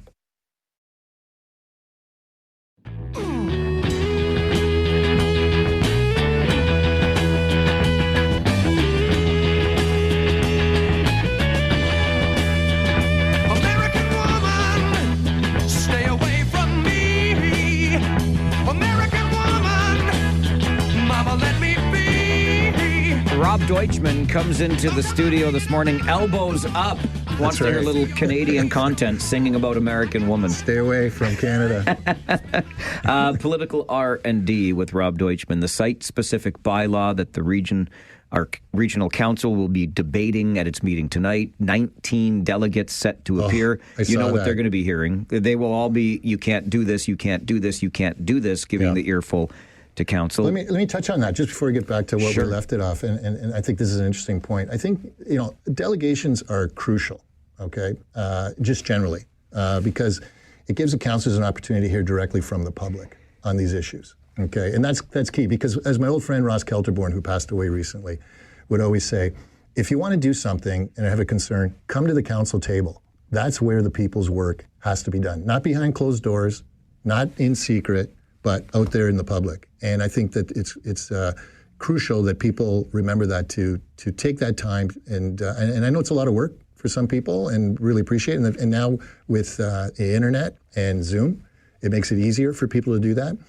But yeah, I saw there's a lot. My enthusiasm for public delegations has diminished a bit over the years, You're Rob. not even a counselor. I know, but my enthusiasm has diminished because I think we're only getting a subset of a subset, and that might carry outsized voice then at the council table, and I don't think that should be the case. It's true, but do you start vetting? No, who can speak? Of course not. But I think we have to. I hope councillors remember that. Most probably do, and I hope the public recognizes that. Like, the news tomorrow is going to be all about how awful the region is, and maybe the region is awful, but it's just because, like, most of us, and I say this all the time, we're out there just trying to earn enough money to put roast beef and mashed potatoes, maybe some gravy on the table on Sunday. We don't have time to delegate. Well, these people are the same. They're all working too. Look at the list. A lot of them are working. A lot of them work. Yeah, or students. I mean, students are working. Yeah. Okay. It's just, again, it's a subset of our community. Counselors understand, because they're out and about in the community too, and they have their network of contacts, and they're at events and other things, and they go to the grocery store or what have you and bump into people.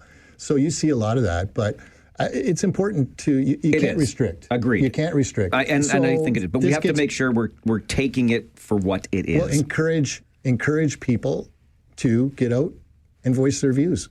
Skip the gravy this week. Yeah, publicly delegate at a council meeting. Exactly. Okay, how did we get to the point that the region was seeking Justice Valente's guidance in the first place? Yeah, so I wasn't on council when that happened, but just from what it seems to me, I think, we had a bylaw in place. The bylaw authorized police to enforce. And I think that at the time there was some concern about what could happen with a significantly large encampment, because if you recall, Trinity Bellwood in Toronto had a significant confrontation between police and those, whatever term you want to use, activists, supporters, what have you. And I think there was maybe some concern about that sort of thing happening. And then with the approval of the court, allowing police to go in and do what they want to do. Because when you looked at what was being asked in this application, it was pretty well everything that the police could do already, to start to move people out. And as Justice Valente pointed out in his decision, the region has in place, it still has in place, and at the time had in place, that encampment policy that I talked about. And the judge commented on that encampment policy and said it was very good. In fact, the judges, in the last line, pretty well last lines of the decision, the judge pointed out that he was most impressed with the region's past and ongoing efforts to meet the needs of its homeless population. So the judge was recognizing that the region was doing the best it could. But there was just some issues about rights and security of person that had to be balanced out. And so if you go to court, and as a lawyer, I can tell you, every lawyer knows you win cases you think you're going to lose, and you lose cases you think you're going to win. And because it is an unknown, whether it's a jury or even a judge alone. If you looked at Justice Valente's background, you'd say, he's a corporate guy, and you think right-wing corporate guy would be, whatever. And really, you got a decision that most people who are advocates for the community would be very happy with. But going into it, it's a big unknown. And so that's where we got into this situation, where you ended up with a result that the region wasn't expecting. Okay, before we're done today, I want to go a little bit further on what you just said about the region being recognized for the efforts it has been making, which I think go almost above and beyond. God bless the folks who are unsheltered. I'm not trying to diminish their place in our community, but my goodness, do we invest a lot of energy and money into this? Did you see the amount in the report? How much is spent? Well, to date, you mean the 800? They're putting 800,000 more in, right? Well, it's 800,000 is going to be put towards helping to house, but they're going to be savings. But part of that's balanced off from savings. Was there an amount to date that I missed? Oh, no. Okay, They're spending, I don't know, was it 60, 70 a month? Yes. 66,000 a month. Right. But what they're anticipating is that they're going to use money to help house people, but that then they won't have that additional cost. So it's a net extra of about 180,000 in the report. The point I wanted to get to is all of this money, and we're into the millions of dollars with millions more planned in our plan to end chronic homelessness. Totally. Rob, it's not our job. No, it's not. It's not the province's job. Well, it is our job because the province hasn't taken it on. It should be the province's job. It is the province's job. I agree with you that. So, as somebody who sat at that horseshoe, how frustrating is this? Oh, I brought motions several times, calling on the province to fund us, to provide more money to us to help pay for these things because they're shifting them down ever since the common sense revolution. It's been a drip. Second time this week I've heard about that revolution. Yes. A drip of download onto municipalities, which is not happening in other provinces across the country. And so you see, because you see at the provincial level, in Alberta, they'll talk about what's happening municipally, like forced treatment and the pros and cons of all of that. Well, now we're having that debate here because we're stuck with the province saying, well, the province does control in a sense when they shut off your funding, right? We as a region were happy with our CTS site, but Doug Ford going into an election decided, no, this is not a good thing, when in fact it was working here. And so now what's happened is provincial funds for the CTS are partially going towards the Heart Hub, but what we're going to be facing municipally is increased costs for the emergency services that are going to have to deal with the overdoses that occur. And for example, the city of Guelph added $500,000 to their budget paramedic services to deal with the anticipated increase in overdoses that they were going to have to deal with in shelters, back alleys, et cetera. When our CTS, from 2019 to present, had dealt approximately 1,100 overdoses. Okay. All I know is that the provincial and federal governments have far greater capacity to generate revenue through our taxes than municipalities do. It's getting damned expensive to live around here, Rob. Well, it is. You should, I don't know if you talked to Nicholas Hermeta, who recently had his motion passed. I'm working on that. Yeah, so get Nicholas in to talk about it. It was an interesting concept about shifting more money our way, and I know you've spoken with Doug Craig about his concept as well. Yeah, we definitely need more money sent down to the municipality. If they're going to leave us with those responsibilities, then send us the money without your special interest pet projects. Exactly. No hindrance. Send us the money. I believe we can do the work. We're equipped to do the work. We are. We just need the funding. Yeah, we have a great look at the region and the cities have great professional people, staff who are there day in and day out doing the job, but we're constrained by what we can do.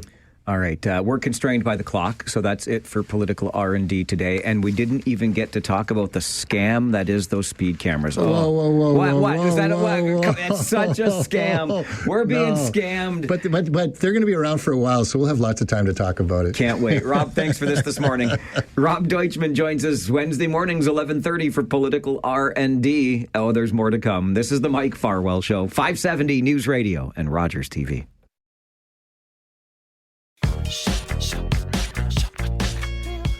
A little more insight into how that sausage is made when it comes to municipal issues. Political R&D every Wednesday morning at 11:30 with Rob Deutschmann. Maybe you've got thoughts on that site-specific bylaw. Our regional council will be debating tonight. The idea is to clear that encampment at Weber and Victoria almost 4 years.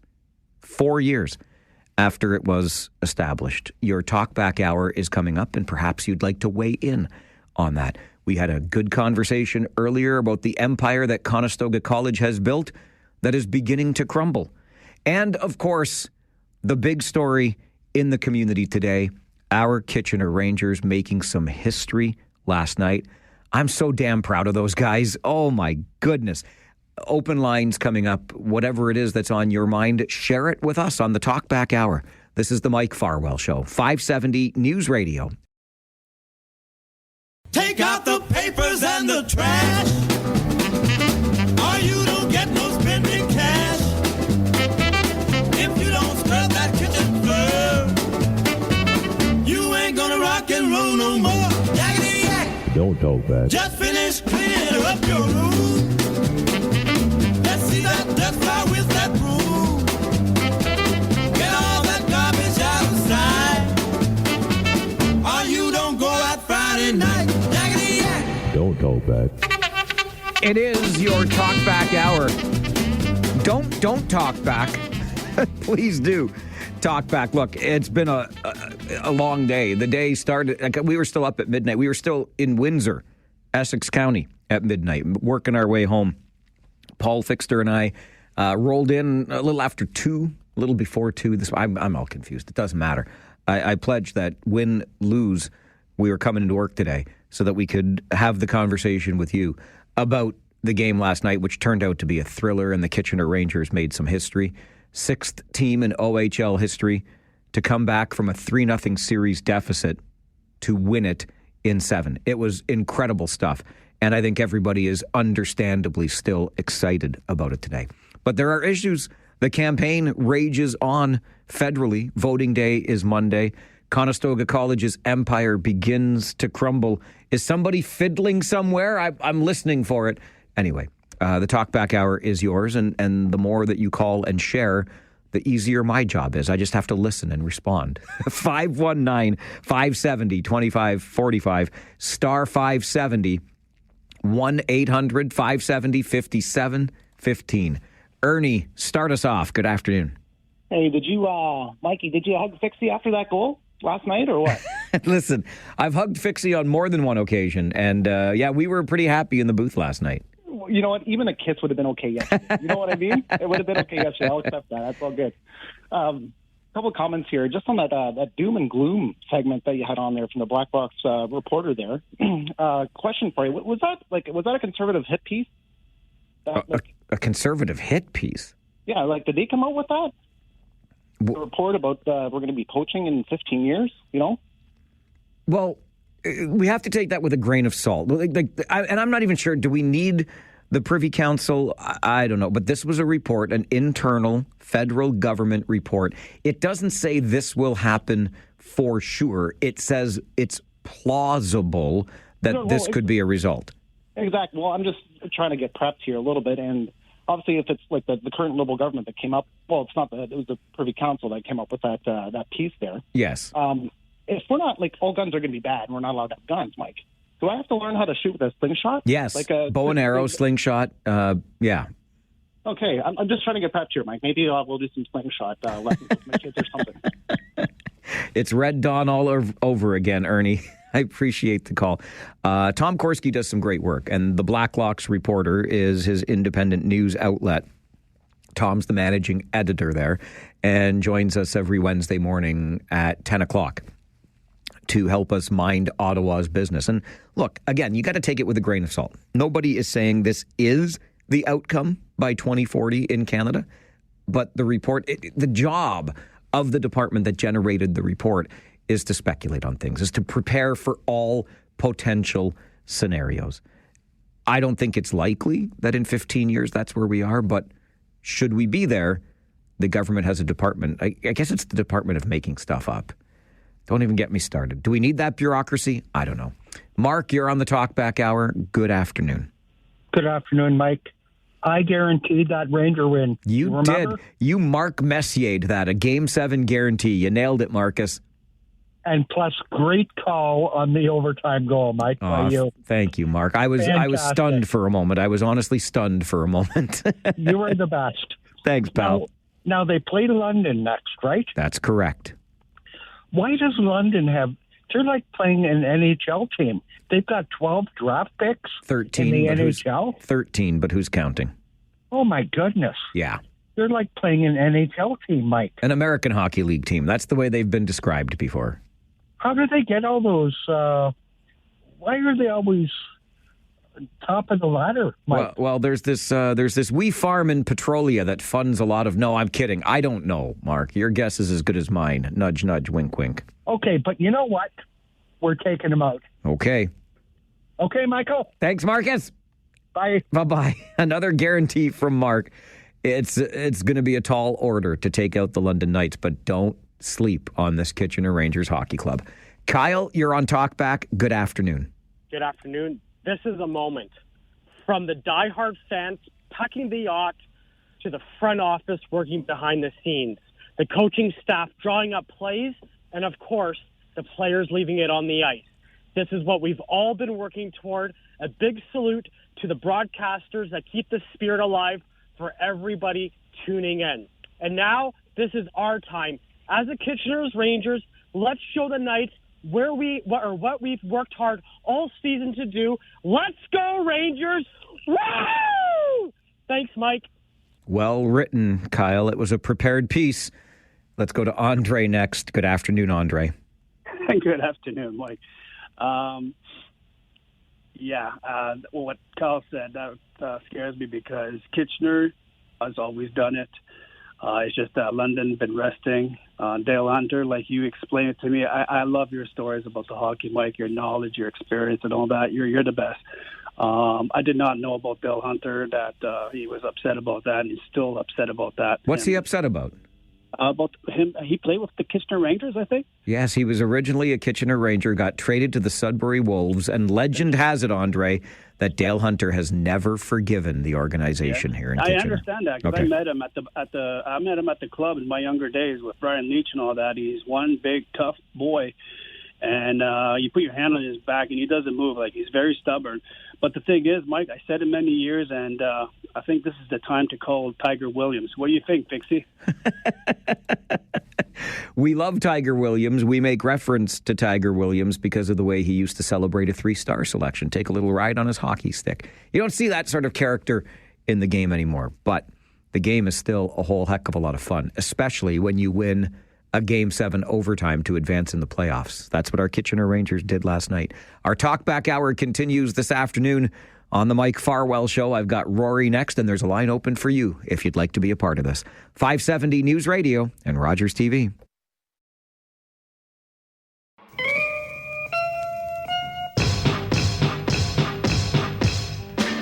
Every day from noon until 1, we open up the phones so that we get the chance to hear directly from you. If it matters to you, it matters to us. Maybe you've got an issue that we talked about that you would like to weigh in on. Didn't get a chance to call earlier. Now is your time. Rory is with us. Good afternoon, Rory. Hey, Mike. On a high, my brother, on a high. You and me both, my friend. You and me both. We secured our tickets for Monday night's game, so definitely pumped to tell the boys that when they get home from school. And hopefully everyone will go out to vote before they go to the game. Absolutely do that. Do both on Monday. Make it a great Monday. Exactly. Hey, just want to say that love the new segment, Political R&D. I have a lot of time for Rob, and I think he's brought and will bring a fantastic perspective on municipal governance in the region and in general. And I just want to touch upon one thing that he mentioned was about the importance of delegations and having people voice themselves. You know, when it comes to municipal politics, there is no greater transparency than being in front of the horseshoe and delegating in front of your elected representatives. And, I agree with Rob that it's vital. And, for those who think that they don't have the time, well, look, I have a full-time job. I have 3 young kids. And as you know, Mike, there are some things in this community that get me boiled. And I delegate. And I make sure that my voice is heard. So, extremely important for people to realize that if you have something that's extremely passionate to you get out and delegate. And like Rob said, with the emergence of Zoom and video conferencing and virtual participation in council chamber meetings, there really is no excuse anymore to delegating. You got to stand up and you need to make your voice heard, regardless of what subset you're a part of. So, in Wilmot, we've seen some massive crowds of delegations, whether it be farmers that, spend 12 hours of the day out in the field and then go and delegate at night, only to get up early in the morning to go at it and do it again. Gravel pits, statues, 50% tax hikes.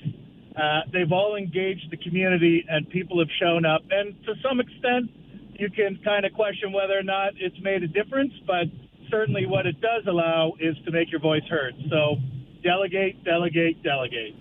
Thanks, Rory. I appreciate the call, and I appreciate the passion. And look, I will echo Rory's and Rob Deutschmann's comments around the vital nature of being involved in one's community, getting involved, being an engaged citizen. I just, as I said to Rob, and Will again, I'm not trying to diminish in any way the importance of that, and my encouragement of you to do that. But remember, just because you get to have your say doesn't mean you get to have your way. I hope that council takes into account the nature of the delegation, maybe the background of the delegate. Some people delegate often. And I really believe, and maybe I'm looking at this just through too much of my own lens, but like I admire Rory because I know his young family and I know how hard he works and he still finds time. I couldn't find another 3 minutes in most of my days. Maybe that's a me thing, but I get the sense that many of you are facing the same struggle every day. It ain't easy out there right now, and you're doing a fair share of hustling to make sure the food gets on the table and the bills get paid, and that takes enough of your energy. Thank you very much. So to prepare to present in front of a municipal council, not everybody has the time, the inclination, the wherewithal to do it. And I think sometimes, because you're going to hear tomorrow morning, I guarantee when you tune in to All News Mornings with Christine Clark and Mark Douglas, you're going to hear tomorrow about those folks who appeared before Regional Council tonight to essentially protest the site-specific bylaw to clear the encampment at Weber and Victoria, and absolutely protest it. But just remember, that's the group that was able to get together and coordinate themselves to be at that meeting tonight. Maybe you are caring for an ailing loved one. Maybe you are working a double shift, whatever the case may be. But I think sometimes there is a presumption that the voices that we hear through public delegations are the voices and they speak for the entire community. And they don't. I want you to keep doing it. I want you to have your voice heard. And let's just continue the conversations. That's what something like this show is about, and specifically this hour, our Talkback Hour on the Mike Farwell Show. 570 News Radio and Rogers TV.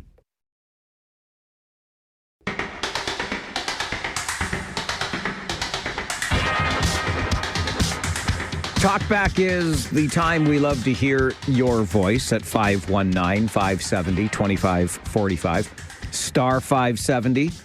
1-800-570-5715. Donna sends an email, which I'm happy to consider as well.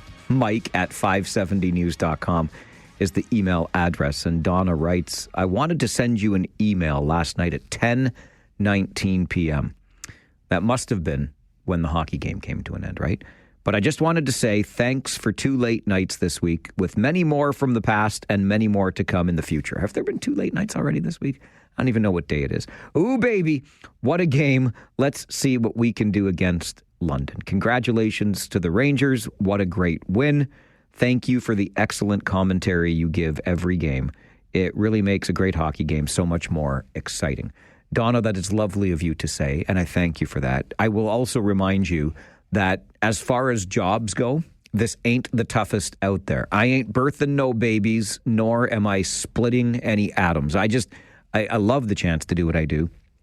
I love the chance to work with Paul Fixter like I get to do on our Kitchener Rangers coverage here on the station. We have a great time together. We get along really well. And we had the opportunity to be in that arena for a really special moment last night. And I hope that came through in the broadcast that we provided from the WFCU Center. I looked back because this is what you do when you reach a certain age and you're in a big game or you're involved in some way in a big game. And last night was the 8th time I have had the pleasure of being a part of a Game 7 with the Kitchener Rangers. And I'm pleased to say my record is 5-3 because, you know, I affect the outcome so much. But 3 times we lost. And one of those times when we lost, it still stands out to me as one of the very best games I've ever been a part of, despite the outcome. You might remember Waterloo's own Logan Stanley scoring with less than a minute to go in Game 7 of the Western Conference Final versus Sault Ste. Marie back in 2018. And then we went on and lost the game in double overtime. Double overtime. But what a great game. What an effort the boys put in. Came out just short on that. And then, you know, it's interesting. That makes the last 3 Game 7s the Rangers have played overtime games. 2018, we lose in double overtime. 2022, we win in overtime in London thanks to Mike Petizian's overtime winner. And last night it was Luke Ellenis, his second goal of the game. Kitchener wins 2-1 and comes back from a 3-0 series deficit, the only the 6th team in OHL history to do that. It was an incredible moment, and I'm just thrilled beyond belief to have been a part of it. And, you know, another thing that happens when you reach a certain age, you get emotional at strange times, but I actually had to catch myself last night, and I gulped, and there were a few seconds of dead air during the postgame because I was waiting for Paul Fixter down at ice level to talk to the head coach.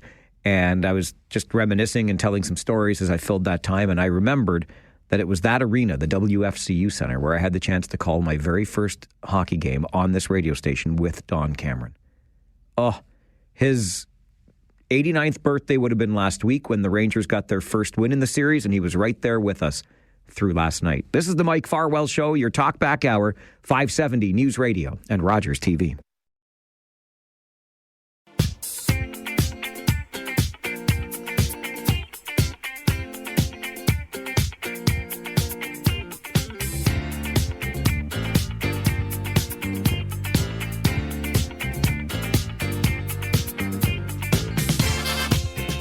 The issues of the day are always relevant, especially during this hour where you can tell us how you feel about those issues. I have concerns. I expressed some earlier, I will again, about the layoffs at Conestoga College and what this signals. There are implications well beyond the post-secondary sector for sure. And of course, our Kitchener Rangers continue to fill hearts with gladness today after a big overtime win and an historic OHL playoff comeback. Our reward, of course, is going to London on Friday. Oh, gee, can't wait. I mean, London's my favorite city in Ontario. I'm sure you know that by now. Talkback Hour, numbers to reach us, 519-570-2545, star 570, and 1-800-570-5715. Philip, good afternoon. Good afternoon, Mike.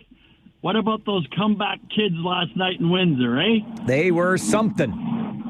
Yeah, the comeback kids. And the nice part was also the refs kept the whistles in their pockets and the game of hockey was done. That is an excellent point. We should acknowledge, again, that referees Jason Feist, who I'm pretty sure is local to this community, and Chad Ingalls did a great job at that game last night. Yeah, the one is a homegrown boy from KW. That's why he's a good referee. Good guy right there, KW boy. And you know, I don't call them the London Knights. I got a different name for them. I'm trying to remember. We have Robbie English, who likes to call them his inbred cousins. Is yours radio friendly? I'm not sure Robbie's is, but Well, it rhymes with nights and it begins with a sh in it. oh, right, okay, yeah. So I got you. Yeah, I got you. All right, we'll see you. I'm not sure. I mean, there might be a fan bus, so I might get on that Friday or Sunday. Well, you're from Stratford. You can pop over to I was going to call it the Budweiser Gardens, Canada Life Place. That's not too far a drive, is it? Yeah. No, it's about 2 travelers. Easy now, big fella. Monday's game is election day, so you have 2 reasons to get out of the house, people. I'm pretty sure there's a polling station at the Kitchener Memorial Auditorium, too. Like, what could possibly go wrong? No, at the ODD. Exactly. All right. Thanks, Phil. Drive safe out there. Good to hear from you today. I really don't like the city of London. It's so hard to get around. The traffic is terrible. There's always construction. And quite frankly, the organization, the hockey organization, doesn't treat me all that well. And I don't treat them all that well either. So I guess it's fair, right? I should just accept it. But what a contrast from what we were able to experience in Windsor. Top to bottom, first-class organization, and just a bunch of great guys. If you were listening to our post-game show last night, I was kind of glad-handing on Press Row on the air because Jim Parker, who writes for the Windsor Star, John Humphrey, who writes for the Canadian Press, Nick Welsh, who's their communications and media guy in Windsor, we're all up there together, and the series was over, and they were heading out for the night, and I was still on the air, and commercial breaks are only so long, so we're, having a thanks for the good series. Nice to work with you for a while. Enjoy the off season, all that stuff happening live on the air. Trust me, the chances of that happening during the next series with the London Knights, slim to none. And Slim just left town. Because Phil brought up Monday's game, though, I want to remind you, in case you didn't know already, tickets for that game are already on sale. So the series will start Friday night in London, then a late Sunday afternoon game, 4 o'clock in London, this coming Sunday, which is the 27th. And then on Monday, the 28th, Election Day, we will be at the Kitchener Memorial Auditorium for game number 3. So a quick turnaround. It'll be a 7 p.m. game, so that gives you lots of time. Polls will open at, 9 or 10 in the morning? I think 9. So get out there, vote. It is going to be a bit of a schmoz, though, eh? There's going to be a game at the Kitchener Memorial Auditorium, and that is a polling station. Tell me that there's going to be a crowd without telling me there's going to be a crowd. But you can do both things. Get your vote done and then go out to the hockey game. And then 2 nights later that'll be April the 30th, on Wednesday, next Wednesday, a week today, there will be game 4 at the Kitchener Memorial Auditorium. So you got all of that to look forward to. But those tickets for Monday's game 3 are already on sale. And I will credit you, Kitchener Rangers fans. You have done a phenomenal job in these playoffs. I love how in the first minute of every game so far, there's been an organic "Go Rangers, Go" chant begin to emanate from the seats down below our broadcast booth, and then it fills the arena. You don't need a video board to get you excited. You're just into it, and I am here for it. I love it. You've been great. Let's get out there in big, big numbers and support these Kitchener Rangers, one of the final 4 teams still playing in the Ontario Hockey League playoffs this year. I'm not sleeping on them. Listen, they're up against a really tough opponent. We know that.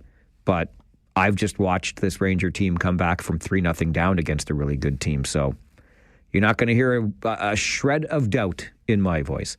Walter is with us on Talkback. Good afternoon, Walter. Good afternoon there, Mike. Really good showing on your team. I got a couple of points, or I have a couple of questions I'd like to ask you. Mike, do you know what's happening at the Odd as we speak? The parking lots are jammed full. I know that you're a regular around there, so I thought maybe you'd know about that. And also, isn't that tomorrow night? I got some tickets to go over to that place, like the Odd there tomorrow night. We're going over to see a BTO, April Wine, and the Headpins. Yeah, that's right. It's going to be that's a great bill. You're going to love it. Yeah, it's So I'm looking forward to that. That was a birthday present for me, so I'm looking forward to that. But, Mike, do you like Mitch Marner and Max Domi? Settle down, Walter. Settle down. What do you mean? I'm just asking you a question. I answered it. Settle down. Okay, I think I know what your answer is going to be, but well, good luck the rest of the way, buddy. Thanks, Walter. I appreciate it. I know Mitch Marner and Max Domi. I said this morning when I played Max Domi's overtime winner for the Toronto Maple Leafs last night, a former London Knight. So too is Mitch Marner. And in all honesty, I've never been the biggest Mitch Marner fan. I'm a huge Austin Matthews fan, and I'm an even huger Toronto Maple Leafs fan. They're up 2-0 in their playoff series. So you take your questions, Walter. You just settle right down. Talkback continues on the Mike Farwell Show, 570 News Radio and Rogers TV.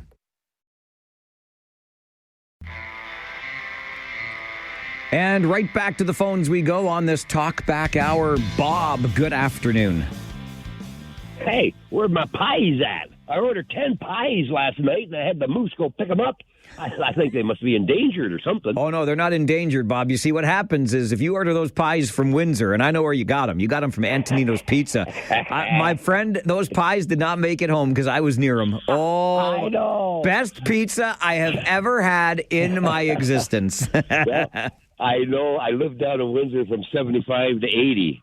And let me tell you, I was a Pepe's fan, man. I always was until I hit that place. And oh, God. Amen. Say exactly the same for me. And I ordered them, man. Well, so Bob, let me be the first to apologize. Okay. Wow. God, you got to love junior hockey, eh? You never know what you're going to get. Anything can happen, man. You betcha. I mean, I thought, you know what, I was going to call up and do my usual thing, but I said I'll just shut my mouth and just listen. I ain't going to say a word. Just like I did with my Maple Laughs, man, because I remember 67 like it was yesterday. I wish I did, pal. I wish I came along in 71. I haven't seen one yet, buddy. I know. You were so close. I was so close. You should have seen one in 93. Darn right. Damn high sticking. Yeah, the referees robbed us, eh? They're just something that they'll never leave us. That's for sure. Never leave us. All right, Robert, enjoy the rest of your day. I will. You too, brother. Thanks, buddy. Appreciate it. Listen, and I'm not taking away from Pepe's around here, but I was introduced to Windsor Pizza, I don't know, 6-7 years ago. I don't know where, I have to make up for lost time. It's hands down the best pizza you're ever going to have. And I found a place that I cannot resist. And so, sorry, Bob, that your 10 pizzas didn't make it home. I ate them all of them, I tell you. Ken, good afternoon. Hey, Mike, how are you? Excellent. Thank you, Ken. How are you? Good. A little tired. I made the trip down to Windsor last night on the fan bus. Attaboy. That was, I really debated, should I go, don't go? I'm really glad I went. That's a special game to be a part of, isn't it? Yeah, I remember about, 8 or 9 years ago, we had a Game 7 against London, and I went down to London to see Game 7, and we weren't supposed to win that game. And I think the Rangers won that game 7-1 or something. Oh, and, you're going way back when, yes, that was, I think we 8-5. Anyway, we scored 8 because we had. It was crazy. Yeah. And I was texting my buddy Ian, and he says, "What's going on there?" And I said, "Ian," I said, "the fans are leaving this place like rats off the Titanic." So real quick, when they went to overtime, my seats were right behind what would have been Jackson Parsons' net. And I got up for the intermission. I said, you know what? I said, I got to move to the other end. I said, because if the puck goes in down here, I can't bear to see it. And if the Rangers score, I want to be right behind the Windsor net. So away I went, and with 4 minutes, 4.5 minutes left in the overtime period, and I'm thinking, oh my God, if this goes to a second overtime, it'll be 3 a.m. before we get back to Kitchener. But it was fun. But the Rangers in London, it's so different, the rivalry, I think, between the Rangers and London this year as opposed to a lot of other years, because I don't think the Rangers are afraid of them at all. And for a number of years, they've been pretty intimidated by them, I think. But I think the Rangers actually relish the thought of playing them in a 7-game series, because I think we'll get under their skin a lot. And it should be pretty interesting. I think it's going to be a fantastic series. I'm not writing our boys off, not for 1 second. No, I mean, London's, they've probably played fantastically, but, they've won 4 straight in 2 series, so they really haven't been pressed, right? That's right. So here we come. We'll see where we go. Sounds great. A lot of fun. All right, man. We'll see you on the road. Thanks, Ken. Really appreciate the call. Love how Rangers Nation has been traveling in these playoffs. Looks good on you. And thanks to the folks at Great Canadian Coaches for making that travel possible, sending that fan bus to the games. Francis, good afternoon. Good afternoon, Mike, and how are you today? I'm top of the world, thank you, sir. How are you? That is great. I'm going to change the whole subject. Sure. I'd like to talk about a man that had a great influence on the world. He was not a rock star. He was a very caring, humble man that passed away Easter Monday. He cared for Mother Earth, the down and out. He touched the heart of many people, and I would say he was outstanding in his field. Do we know who he is? We are talking about Pope Francis, my friend Francis. We sure are. So that was your hint to start out with. And his patron saint was St. Francis of Assisi, and so am I. I'm going to start calling you St. Francis, I think. Oh, heavens, no. No saint here yet. God bless. And to you, thank you very much. Appreciate the call. It is what I found curious, and I mean, I guess I get it, but the headline on the front page of the Globe and Mail today, the men who could be Pope inside the race to replace Francis. It's like, it is a bloody election, but I just find it odd. To me, the Pope was always this mythical figure, but I guess it's just like anything else, right? You put in your time, you pays your dues, and maybe you too can become the next Pope. Francis passing away Easter Monday at 88. This is the Mike Farwell Show, your 12 o'clock Talkback Hour, 570 News Radio and Rogers TV.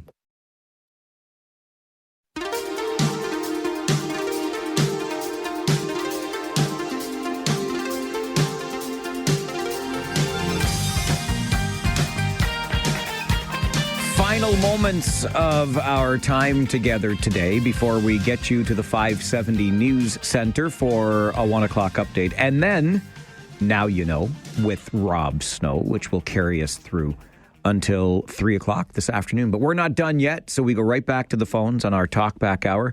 Toll-free, Jay, good afternoon. Pardon my ignorance, but how many rounds are there in the OHL playoffs? 4. So if they get past tonight, there would be London, and who would come after that? So the next series is against the London Knights. That will be for the Western Conference Championship. And if the Rangers are successful there, they move on to the Ontario Hockey League Championship. So they'll play against the winner of the Eastern Conference. Now, another question. Does the company that you have for the Rangers, do they have wheelchair-accessible buses? So if we wanted to go down to watch the game out of Kitchener, we could, myself and Mr. Ferruzo could go. That is an excellent question, Jay, and one that we will have to have answered by our friends at Great Canadian. I would suggest you give them a shout and ask, because I don't know the answer to that. Thank you so much, sir. You're very welcome, Jay. Always happy to hear from you. And you make reference to my King Charles medal-winning friend, Edward Ferruzel, with KW Access Ability.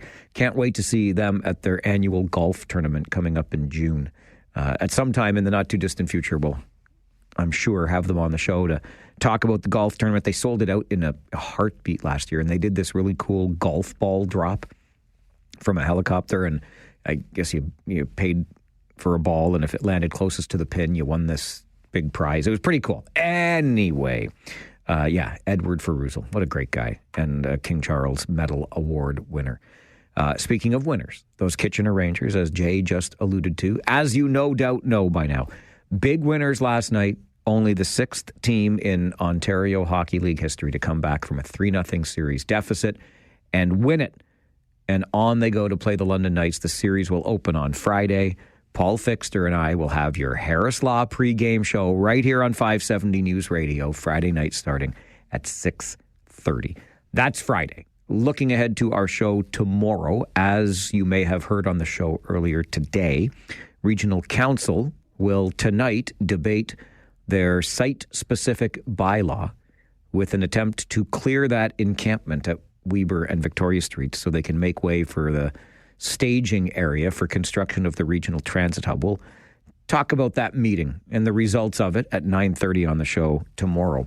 And then this renewed sense of patriotism that we all seem to have, elbows up and all of that, should it come also with a period of reflection? We'll have that conversation as well. Living Retired will be here. The flip side coming up too. All of that on tomorrow's show when we reconnect in the morning at 9. My name is Mike Farwell. Bye for now.